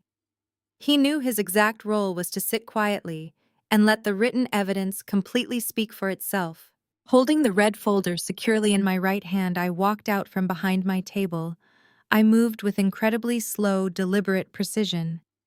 Every eye in the courtroom followed my path. I walked right past Nathan, who was still standing proudly in the center of the floor. His smug grin faltered slightly as I approached. He clearly expected me to shout at him or perhaps beg him to reconsider in front of the gallery. Instead, I treated him like an invisible obstacle, completely ignoring his presence. I approached the high wooden bench where Judge Peterson sat, looking down at me with a mixture of judicial curiosity and strict impatience. I stopped right in front of the bench. I held out the bright red folder toward the bailiff, who stepped forward to take it from my hands. He passed it up to the judge, placing it directly on top of the ridiculous mediation agreement Nathan had just submitted moments prior. I looked Judge Peterson directly in the eyes. My voice was calm, carrying easily to the back row without needing to shout. I believe my husband has fundamentally misunderstood the nature of the assets he is attempting to claim, I said clearly. I suggest you check the legal status of that real estate again very carefully, Your Honor. I turned around and walked back to my seat, moving with the same steady rhythm. I sat down next to Mr. Campbell, crossing my legs and resting my hands in my lap. Up on the high bench, Judge Peterson opened the red folder. The heavy cover flipped back, revealing the original irrevocable historical trust deed resting right on top of the pile. The courtroom remained entirely breathless. Even the aggressive trial lawyer representing Nathan had stopped shuffling his legal pads, staring nervously up at the judge. We watched Judge Peterson scan the very first page. His eyes tracked left to right, reading the dense legal language my grandfather had intentionally put in place decades ago. He flipped to the second page. This page contained the federal tax classifications and the strict municipal zoning restrictions permanently binding the property to the state. Judge Peterson stopped reading for a moment. He reached up and slowly adjusted his reading glasses, pulling them slightly down his nose, as if he could not quite believe the words printed clearly on the official paper. He read the paragraph again, his lips moving slightly as he processed the information. Then he picked up the signed mediation agreement Nathan had so proudly submitted a few minutes earlier, comparing the two legally binding documents side by side. He was specifically looking at the absolute liability clause Nathan had eagerly signed yesterday. The stern, uncompromising judge, who was famous throughout the entire state for holding veteran lawyers in strict contempt for even the slightest minor breach of courtroom decorum, let out a sound that absolutely nobody expected to hear. A sharp snort suddenly escaped his nose, echoing in the silent room.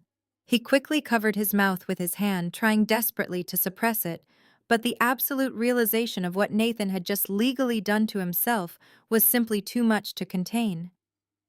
Judge Peterson looked down from the high bench, staring directly at Nathan, who was still standing awkwardly in the middle of the floor, looking utterly confused. The judge dropped his hand, threw his head back, and burst into loud, uncontrollable laughter. The sound of Judge Peterson laughing was completely surreal. It echoed through the heavy wooden chamber, breaking the strict decorum he was so famous for upholding. In the gallery, Jasmine stopped pretending to cry and sat up perfectly straight, her mouth slightly open in sheer confusion. DeAndre gripped the wooden rail in front of him, his knuckles turning white. The smug satisfaction completely vanished from his face, replaced by a sudden creeping panic. He knew enough about the legal system to understand that a judge laughing at a plaintiff during an asset division hearing was a catastrophic sign. Nathan stood frozen in the center of the courtroom floor.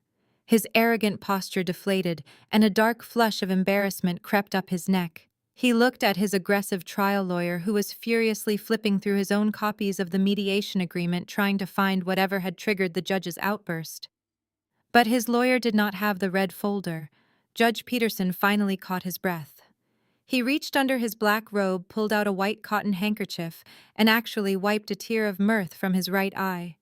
He cleared his throat, composing himself back into the stern figure of judicial authority, but a sharp, amused glint remained in his eyes.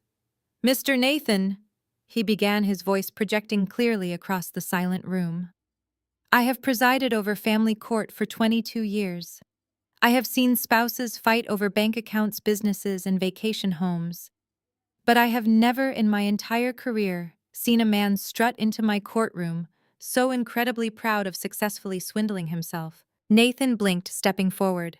Swindling myself. Your Honor, I do not understand. I have a signed mediation agreement yielding a $10 million commercial estate directly to me. Judge Peterson shook his head, resting his hands on the high bench. That is exactly your problem, Nathan. You saw a massive dollar amount, and you let your greed completely blind you to the actual legal definitions printed on the paper you signed. The judge picked up the original deed from my red folder and held it up for the entire courtroom to see. This property is not a commercial estate. It is not a residential development opportunity. And it certainly is not a marital asset that can be divided or liquidated. According to this federal charter established by Cassidy's grandfather, this estate is an irrevocable historical trust registered directly with the federal government. Nathan stared at the judge, his face completely blank as his brain struggled to process the legal terminology. But it is valued at $10 million, Nathan argued, his voice sounding remarkably small and desperate. It is insured for $10 million strictly for historical preservation purposes, Judge Peterson corrected him sharply. But its commercial resale value on the open real estate market is exactly $0. Cassidy never owned this property. She was legally designated as the uncompensated trustee. Her only relationship to this estate was a legal obligation to oversee its maintenance. She could not sell it. She could not mortgage it. She could not leverage it for capital. And neither can you. The aggressive trial lawyer standing next to Nathan finally understood the trap. He dropped his legal pad onto the table, the heavy thud echoing loudly.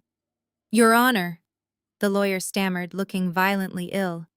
Are you saying my client just assumed the trustee position of a federally protected landmark? I am saying your client just aggressively demanded and legally bound himself to a piece of property that is completely useless to him, Judge Peterson replied. He cannot bulldoze it for a shopping mall. He cannot build condos on it. If he tries to sell it, the federal government will instantly block the transaction. He just fought tooth and nail to take ownership of a massive financial ghost. In the gallery, DeAndre let out a sharp, audible gasp. The sound cut through the room like a knife. The realization hit the wealth manager like a speeding freight train. DeAndre had just allowed his brother-in-law to secure a $3 million illegal underground loan, using a property that could not legally be used as collateral. The violent private lenders were going to realize the deed was utterly worthless. DeAndre clutched his chest, his breathing becoming shallow and erratic as his own massive federal crimes began to close in around him. Nathan shook his head, taking a step back. No, that is impossible, he stammered, turning to look at me with wild, panicked eyes. She lied. She told me it was a massive asset.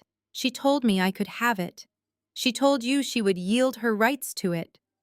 Judge Peterson corrected him, slamming his hand flat on the bench. And she did exactly that. You signed a legally binding document aggressively demanding to take over the property. You took the bait without reading the fine print. You own nothing but the legal title of a historical caretaker. The financial reporters in the back were writing furiously, their eyes wide with shock. Nathan looked down at his trembling hands, his custom suit suddenly looking like a clown costume. He had wanted to leave me with nothing, but instead, he had successfully fought for the right to own absolutely nothing himself. He was completely trapped. But owning a worthless title was only the beginning of the nightmare I had carefully constructed for him. Judge Peterson was not finished reading. He closed the thick historical trust deed and picked up the mediation agreement that Nathan had so arrogantly shoved across the mahogany table just 24 hours earlier. The judge smoothed the paper flat and adjusted his glasses, his amusement slowly fading into a sharp, judicial glare. Your problem, Nathan, is not just that this estate has zero commercial value, Judge Peterson said, his voice dropping to a dangerous register.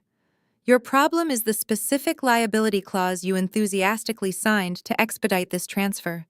You demanded immediate legal responsibility for this landmark. You explicitly assumed all current, immediate, and future financial liabilities, preservation duties, and structural maintenance. Do you have any idea what that actually entails for a federally registered historic site? Nathan swallowed hard, his throat completely dry. I assume it means basic upkeep, he muttered. Landscaping, property taxes. Judge Peterson let out a short, humorless bark of a laugh. Basic upkeep. Nathan, this is a 19th century federal heritage site. Under state law, the designated caretaker is legally mandated to employ specialized historical contractors for all maintenance. The property taxes and mandatory preservation upkeep for an estate of this magnitude currently run exactly $50,000 a month. That is $600,000 a year, that you are now legally bound by federal contract to pay out of your own pocket. If you default, the government will seize your personal assets to cover the debt. A collective gasp swept through the gallery. The financial reporters were practically vibrating with excitement, typing quotes as fast as their fingers could move. They knew they were witnessing the absolute dismantling of a Wall Street career in real time. Jasmine clamped her hands over her mouth, her eyes wide with absolute horror. She looked at DeAndre, but her husband was staring blankly at the floor, paralyzed by his own impending doom. Nathan gripped the edge of his table, his knuckles completely white. $50,000 a month, he repeated, his voice cracking under the crushing weight of the number. But I do not have that kind of liquid capital. My firm is struggling. I decided it was time to drop the final anvil. I stood up smoothly from my chair, buttoning my charcoal gray suit jacket. Your Honor, I said, keeping my voice perfectly even. My husband is currently expressing concern about the financial burden of his new preservation duties. Unfortunately, I must inform the court that he has already egregiously violated those exact duties. I have one final piece of evidence to submit regarding the immediate structural integrity of the historic estate. Judge Peterson raised an eyebrow, turning his sharp gaze toward me. Proceed, Cassidy. I reached into my briefcase and pulled out the sleek silver USB drive. I handed it to the bailiff, who walked it over to the court technician sitting beside the jury box. I respectfully request the court review the security footage captured yesterday afternoon at my grandfather's estate, I said. The footage was recorded precisely 3 hours after Nathan signed the liability transfer. The courtroom lights dimmed slightly as the technician plugged the drive into the system. The large monitor mounted on the courtroom wall flickered to life, displaying brilliant high-definition 4K resolution video. The screen showed the serene historic courtyard and the beautiful 150-year-old Italian marble fountain. Then the bright red sports car pulled into the frame. The entire courtroom watched in absolute stunned silence as Brittany hopped out, grabbed the heavy steel sledgehammer from the gardening shed, and dragged it to the center of the courtyard. The audio feed was crystal clear. Every person in the room heard Brittany complain about the ugly ancient fountain and declare her plans to build a hot tub.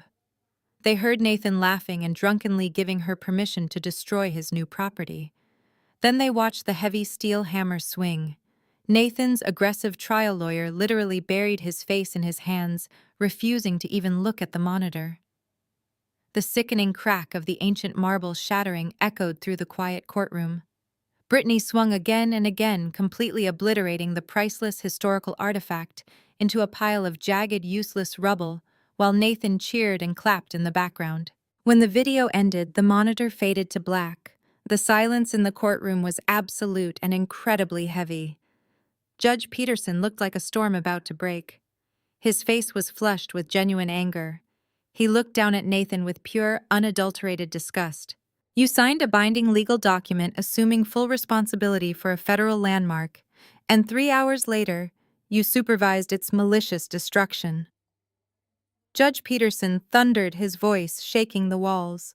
That fountain was a protected historical artifact. Under the National Historic Preservation Act, the penalty for deliberate felony destruction of a heritage site is a mandatory fine. Because you are the legally liable party, Nathan, you are hereby ordered to pay an immediate federal fine of $1.2 million. Nathan was hyperventilating. The color had completely drained from his face, leaving him a sickly shade of pale gray. He grabbed the edge of the heavy wooden table, swaying slightly on his feet, as if the solid floor beneath him had suddenly turned to liquid. $1.2 million, he gasped, his chest heaving as he struggled to pull air into his lungs. Your Honor, you cannot do this to me. I do not have that kind of money. I do not have any money at all. His aggressive trial lawyer immediately jumped up, waving his hands in a frantic attempt to backpedal and distance himself from the radioactive disaster standing next to him. Your Honor, my client was completely unaware of the federal statutes regarding historical trusts. The lawyer stammered desperately, trying to salvage his own professional reputation. We request an immediate stay on that federal fine. Furthermore, we formally request that this specific financial penalty be considered a shared marital liability since the property transfer was finalized during the dissolution process. Judge Peterson slammed his wooden gavel down so hard the sharp crack made Jasmine physically jump in the gallery. Absolutely not. The judge barked, his eyes blazing with judicial fury. Your client signed a legally binding document explicitly assuming all financial liabilities. He took the property. He destroyed the property. That fine belongs entirely to him, and the federal government will collect it. I remained standing, my posture perfectly straight and composed. I looked at Nathan, watching his arrogant facade crumble into absolute pathetic terror. But I was not finished. The anvil had dropped, but the floor had not yet opened up to swallow him whole. Your Honor, I said, my voice cutting through the chaotic murmurs of the crowded courtroom. If my husband is concerned about his sudden lack of liquid capital to pay his federal fines, I believe I can shed some light on his current financial situation. I have one final document to submit for the court's consideration today. Nathan whipped his head around to look at me, his eyes wide with absolute panic. What are you doing? He hissed, his voice cracking. Cassidy, stop! Just stop talking! I ignored his pathetic pleading. I reached into my red file folder and pulled out the crisp printed logs from my premium credit monitoring service, along with the sworn affidavit from my private investigator. I handed the documents to the bailiff, who swiftly carried them up to the judge's high bench. Yesterday afternoon, while my husband was celebrating his supposed acquisition of the historic estate, he realized he needed immediate cash, I explained smoothly. So he visited an underground private lender in the garment district. He secured a $3 million short-term loan using the historic estate as his primary collateral. The trial lawyer stared at Nathan, his jaw literally dropping open in shock. You took out a $3 million underground loan without telling me. The lawyer whispered furiously, his face turning purple. Are you completely insane? I cannot represent you if you are committing financial crimes behind my back. But, Your Honor.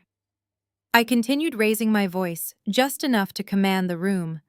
There is a significant legal complication regarding that specific loan.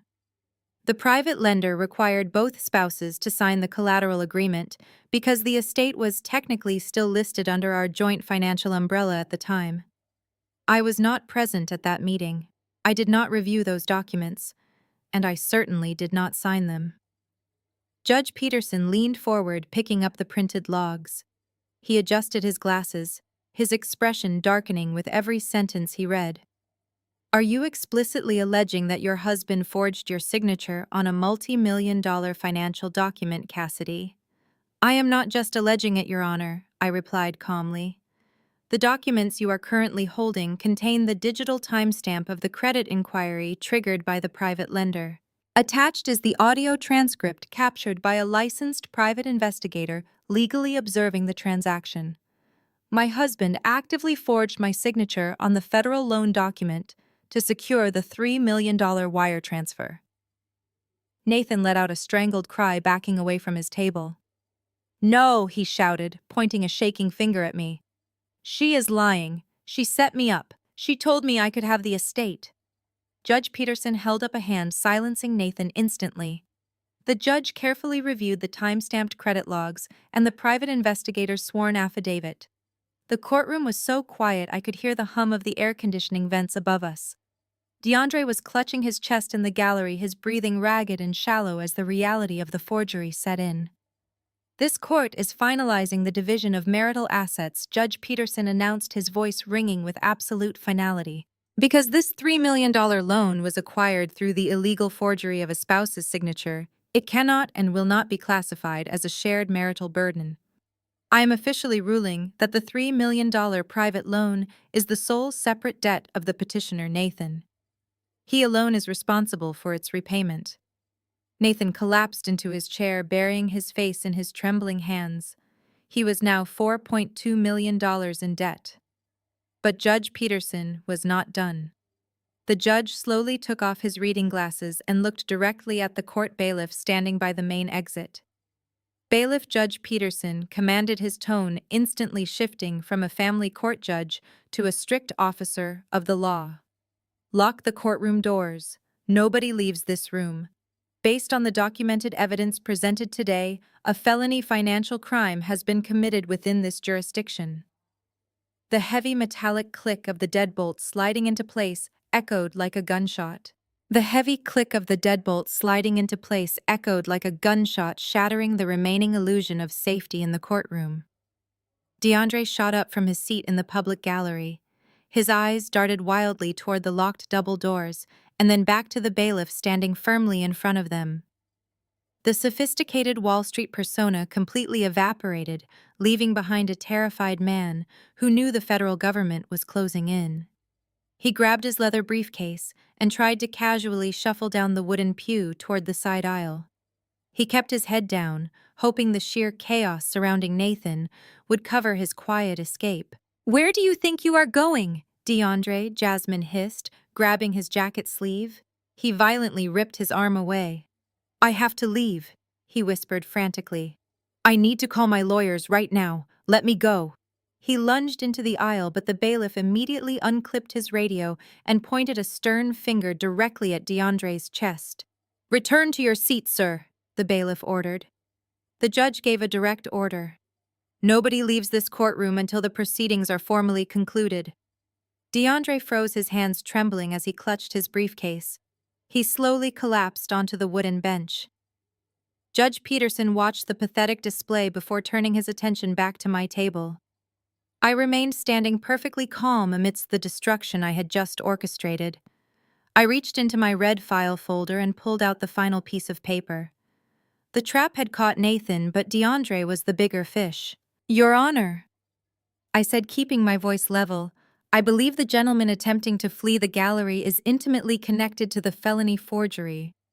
I have one final addendum to submit regarding the $3 million private loan." DeAndre let out a sharp, strangled gasp. Nathan whipped his head around, staring at his brother-in-law with terrified eyes. Judge Peterson gestured for the bailiff to approach. "What exactly does this addendum prove, Cassidy?" the judge asked. The bailiff took the single sheet of paper from my hand and passed it up to the bench.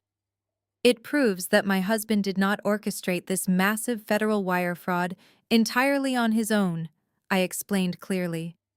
"Nathan lacks the financial network required to secure $3 million in untraceable funds in under 24 hours. He had an accomplice. The document you are holding contains the certified digital routing data provided by my private investigator. It tracks the exact IP address used to officially file and transmit the forged loan documents to the underground lender." Judge Peterson adjusted his reading glasses and scanned the technical routing data. His eyes narrowed as he read the final highlighted line. "That IP address does not belong to a public coffee shop or a residential internet network," I stated loudly, ensuring the financial reporters in the back row caught every single word. "That IP address is officially registered to the private wealth management firm owned and operated by DeAndre. He used his corporate servers to facilitate the transmission of a forged federal loan document." DeAndre buried his face in his hands, letting out a low, pathetic moan. Judge Peterson dropped the paper onto his desk, his expression hardening into absolute judicial fury. He looked directly past Nathan and locked his eyes onto DeAndre, cowering in the gallery. "Sir, stand up," Judge Peterson commanded. DeAndre slowly stood, his legs shaking so badly he had to lean against the wooden rail for support. "You are an actively licensed wealth manager in the state of New York," the judge stated, his voice dripping with disgust. And according to this certified digital evidence, you utilized your professional corporate infrastructure to aid and abet a multi-million-dollar felony wire fraud. I did not know the signature was forged, DeAndre stammered weakly, tears streaming down his face. Nathan told me she signed it. I was just helping family. Save your pathetic excuses for the federal prosecutors. Judge Peterson snapped, interrupting him immediately. This court does not have the jurisdiction to formally indict you today, but I assure you the consequences will be swift. I am officially forwarding this entire evidentiary file directly to the district attorney for immediate criminal review. Furthermore, I am sending a formal complaint to the New York State Bar. Your professional licenses will be suspended by the end of the business day. Jasmine leaped up from the bench, her bright yellow designer dress flashing in the sterile courtroom light. She turned on DeAndre, her face twisted with absolute rage. "You idiot," she screamed, slapping his shoulder. "You promised me this was foolproof. You are going to federal prison and you are taking all our money with you. My house, my cars, my entire lifestyle, you ruined everything." Jasmine kept screaming at DeAndre, her voice reaching a hysterical pitch that pierced the heavy air of the locked courtroom. She hit him again and again, completely abandoning any pretense of the wealthy, sophisticated socialite she pretended to be. DeAndre did not even try to defend himself against her furious assault. He just sat there absorbing her physical blows, staring blankly at the floor as his entire world collapsed into ruins. Judge Peterson banged his wooden gavel, repeatedly demanding order, but the absolute chaos had already consumed the public gallery. Suddenly, a loud, heavy knock echoed from the back of the courtroom. The bailiff, who was still standing guard by the locked double doors, immediately glanced up at the judge. Judge Peterson gave a single sharp nod of authorization. The bailiff turned the heavy metal deadbolt and pulled one of the massive wooden doors open. Two tall men wearing dark gray suits and stern, unyielding expressions stepped into the courtroom. They bypassed the wooden gate separating the gallery from the floor and walked directly into the center of the room. The taller of the two men reached into his jacket pocket and pulled out a leather badge holder, flipping it open to reveal a gleaming silver shield. "Federal Bureau of Investigation." The lead agent announced, his deep voice cutting through Jasmine's hysterical screaming and instantly silencing the entire room. "We are looking for Nathan and DeAndre." I remained perfectly still at the petitioner table. I had sent my private investigator's encrypted file to the federal authorities 3 days ago, anonymously tipping them off to the massive crypto fraud and the impending forged loan. I knew they were aggressively building a case, but seeing them walk into the courtroom validated every single calculated risk I had taken during this entire ordeal. Nathan froze, his mouth hanging open in sheer disbelief as the two federal agents approached his table. He looked like a deer caught in the headlights of a massive speeding truck. His aggressive trial lawyer immediately took 3 massive steps backward, physically distancing himself from his client. The lawyer wanted absolutely nothing to do with a federal indictment. "Nathan," the lead agent said, pulling a pair of heavy steel handcuffs from his leather belt, "you are officially under arrest for felony wire fraud, grand larceny, and the deliberate destruction of a federally protected historical landmark. You have the right to remain silent.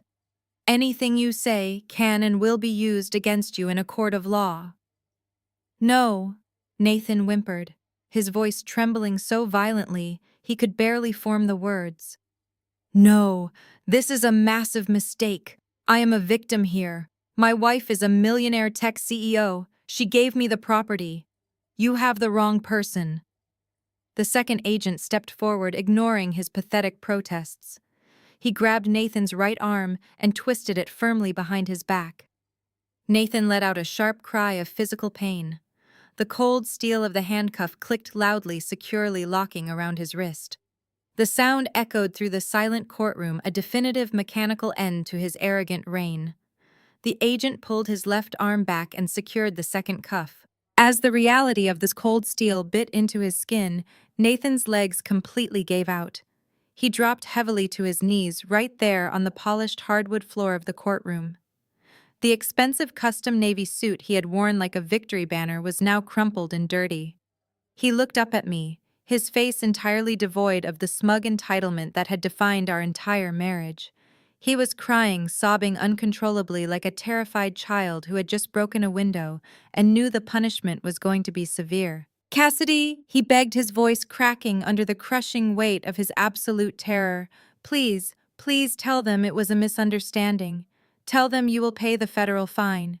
You have the money. You can hire the best lawyers in the city to fix this. Please do not let them take me away to prison. I will sign whatever you want. I will give you the divorce. I will walk away with absolutely nothing. Just please save me. I looked down at the man I had once loved unconditionally. The man I had supported, funded, and trusted for 5 years. He had tried to steal my grandfather's legacy, ruin my corporate empire, and humiliate me in front of the entire world. And now he was kneeling in the dirt, begging for my financial protection. I felt absolutely nothing. No pity, no sadness, no lingering affection. The emotional detachment was perfectly complete. I picked up my briefcase from the table and snapped the brass locks shut. I looked down at Nathan kneeling on the floor, his tears staining his expensive silk tie. I am just a tech robot, Nathan. I said, my voice completely flat and colder than the New York winter outside. I do not know how to save you. The federal agents hauled Nathan to his feet. He was dead weight, sobbing hysterically as they dragged him toward the heavy wooden doors. The bailiff unlocked the deadbolt, stepping aside to let the authorities remove the prisoner. The sound of Nathan weeping echoed down the marble hallway outside long after the doors swung shut behind him. His aggressive trial lawyer was already packing his briefcase, moving with frantic speed to escape the courtroom before anyone could associate him further with the catastrophe. The lawyer practically ran out the side exit, abandoning his client entirely. Inside the gallery, the silence left in Nathan's wake was instantly shattered by the shrill ringing of a cell phone. Jasmine jumped frantically, digging into her designer handbag. She pulled out her phone, staring at the screen with wide, panicked eyes. It was a high-priority alert from her private banking concierge. She answered the call, pressing the phone hard against her ear. I stood at my table and watched her face transform from horrified shock to absolute disbelief. The blood drained completely from her cheeks, leaving her looking like a hollow, fragile shell. She dropped the phone onto the solid wooden pew with a loud clatter. "What did you do, DeAndre?" She whispered, her voice barely audible over the excited murmurs of the reporters furiously typing in the back row. DeAndre did not look at her. He kept his eyes glued to the polished floor, his shoulders slumped in total, absolute defeat. He looked like a man who had just been sentenced to the electric chair. "You emptied our accounts!" Jasmine screamed suddenly, lunging forward and grabbing the lapels of his ruined custom suit. "The concierge just told me our joint accounts are entirely gone.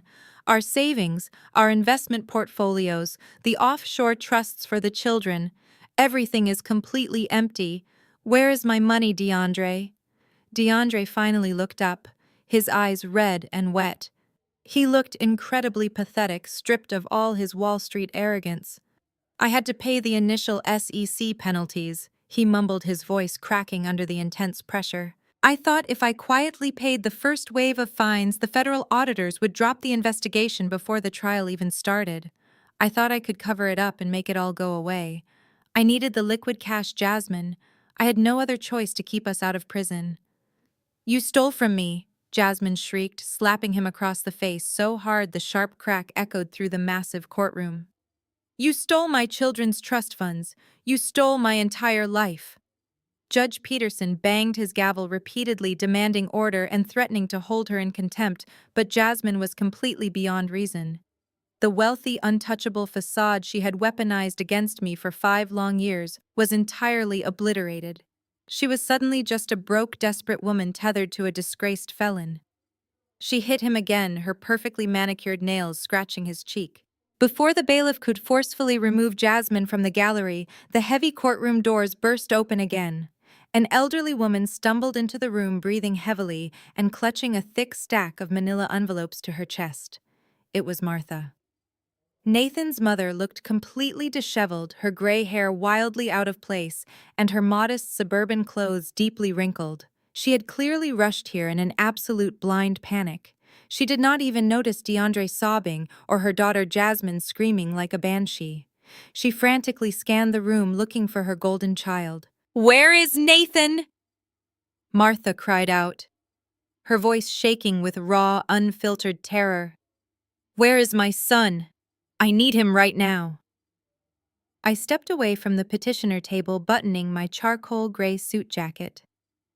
"Nathan is currently in federal custody." "Martha," I said, my voice perfectly calm and steady. "He was just arrested for wire fraud and felony property destruction. He will not be able to help you today or any day in the foreseeable future." Martha stared at me, her eyes wide with shock, before she collapsed heavily against the wooden rail of the gallery. She dropped the manila envelopes onto the floor. They spilled open, revealing bright red foreclosure notices and aggressive collection agency letters. "The bank just took my house," she sobbed, covering her face with her trembling hands. "The sheriff deputies showed up this morning and changed the locks. They told me I have a massive mountain of defaulted debt. They said I owe hundreds of thousands of dollars to luxury credit card companies. I do not understand. Nathan promised me he was investing my retirement safely. He said I was perfectly secure." Jasmine stopped hitting DeAndre and stared at her weeping mother. The horrific realization dawned on all of them simultaneously, settling over the gallery like a suffocating blanket.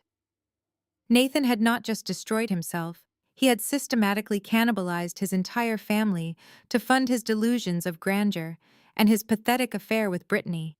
He had drained his mother's life savings to buy designer handbags for his mistress, leaving an elderly woman completely homeless. DeAndre had drained his own family accounts, trying to outrun the federal government, leaving Jasmine penniless and tied to a sinking criminal ship. Their absolute greed, their entitlement, and their insatiable need to maintain an illusion of superiority had eaten them alive from the inside out. The narcissistic family unit that had tormented me, mocked my career, and plotted to steal my grandfather's legacy was now completely reduced to a pile of screaming, sobbing wreckage on the courtroom floor. They were turning on each other, fighting like rabid dogs in a cage of their own making. I looked over at Mr. Campbell, who was quietly packing his legal pads into his leather briefcase. He offered me a small, highly respectful nod. We were officially done here. The division of assets was completely finalized by the court. I owned my supply chain tech company entirely. I held the unblemished title to my grandfather's historic estate, and I was completely free of their toxicity. I picked up my leather briefcase and walked calmly down the center aisle. I did not look back at Jasmine screaming at DeAndre or Martha sobbing uncontrollably on the floor. I walked right out of the heavy double doors, leaving the chaotic noise of their total destruction behind me. I stepped out of the courthouse and into the crisp, bright New York morning, ready to go back to work. Before I could reach the revolving glass doors of the main lobby, Mr. Campbell caught up to me.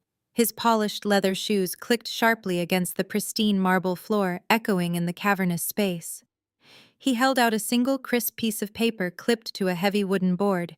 He handed me his expensive fountain pen.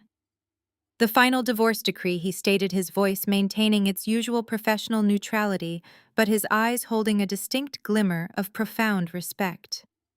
"Judge Peterson expedited the paperwork the moment the federal agents removed your ex-husband from the premises. All it needs is your signature to make the severance absolute and legally binding." I took the heavy pen from his hand. I did not hesitate. I did not read the fine print because, unlike Nathan, I knew exactly what I was signing. I pressed the nib to the paper and signed my name with a smooth, fluid motion. I handed the clipboard back to my attorney. The stroke of a pen had legally bound me to a parasite 5 years ago, and today the exact same action set me completely free.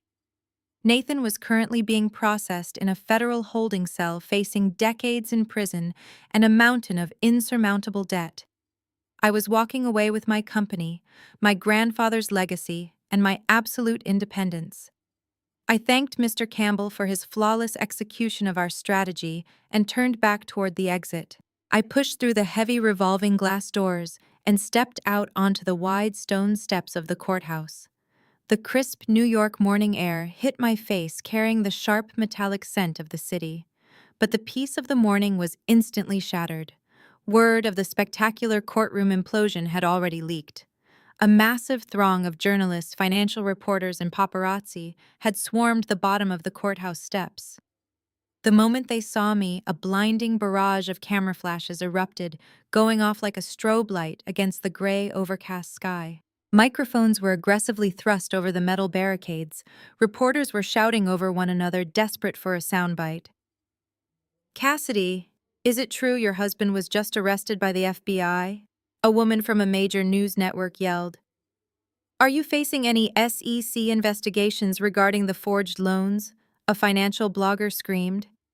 "How does this massive scandal affect your upcoming Series B funding round?" someone else demanded. I did not break my stride. I reached into my coat pocket, pulled out my dark designer sunglasses, and slid them onto my face. I did not offer them a smile, a frown, or a single word of explanation. Let Nathan and his family be the ones to scream and cry for the cameras. I was the CEO of a multi-million-dollar technology firm, and I understood the immense power of absolute silence. I walked down the stone steps, projecting nothing but cold, untouchable authority. My driver saw me approaching and immediately stepped out of the black town car, idling at the curb, opening the heavy rear door. Just as I reached the vehicle, my phone began to vibrate intensely in my pocket. I slipped into the luxurious leather back seat and pulled the device out. The caller ID displayed the name of my chief financial officer. I answered the call, expecting a frantic update about panicked investors pulling out due to the media circus. Cassidy, my CFO, practically shouted through the speaker, his voice trembling with an adrenaline-fueled excitement I had never heard from him before. "Tell me you are safely out of that building." "I am in the car," I replied smoothly as the driver shut the door, closing off the chaotic shouting of the reporters outside. "What is the current status of the board?" "The board is ecstatic," he laughed loudly. "The news of Nathan's arrest and your flawless legal maneuver just hit the financial wire. The market absolutely loves a ruthless display of corporate stability. You just proved to every single investor on Wall Street that you can systematically dismantle a massive federal fraud without letting it touch a single cent of our corporate equity. You are trending everywhere, but this time as a brilliant tactical genius. Cassidy, our company stock just surged by an unprecedented 30% in the last 20 minutes. The Series B funding round is not just secure anymore. It is completely oversubscribed. We have 3 new major venture capital firms begging to get in on the ground floor." I leaned back against the soft leather seat, looking out the tinted window as the town car pulled smoothly away from the curb, leaving the courthouse and the media frenzy far behind us. "Book the meetings for tomorrow morning," I told him, my voice steady, but carrying a new, undeniable warmth. "I will be in the office in 20 minutes. Tell the engineering team we are moving forward with the expansion plans ahead of schedule." I ended the call and let the phone drop into my lap. The city blurred past my window, a sprawling concrete jungle of ambition and power. For 5 years, Jasmine had mocked me for being an emotionless tech robot. Nathan had underestimated me because I preferred data and algorithms over dramatic emotional outbursts. They thought my logic made me weak. They never realized that logic is the most devastating weapon a person can wield when they are backed into a corner. I took a deep, slow breath, filling my lungs with the quiet, conditioned air of the car. The suffocating weight that had rested on my chest for years was entirely gone. I closed my eyes, and for the first time in a very long time, I finally breathed the air of true unburdened freedom.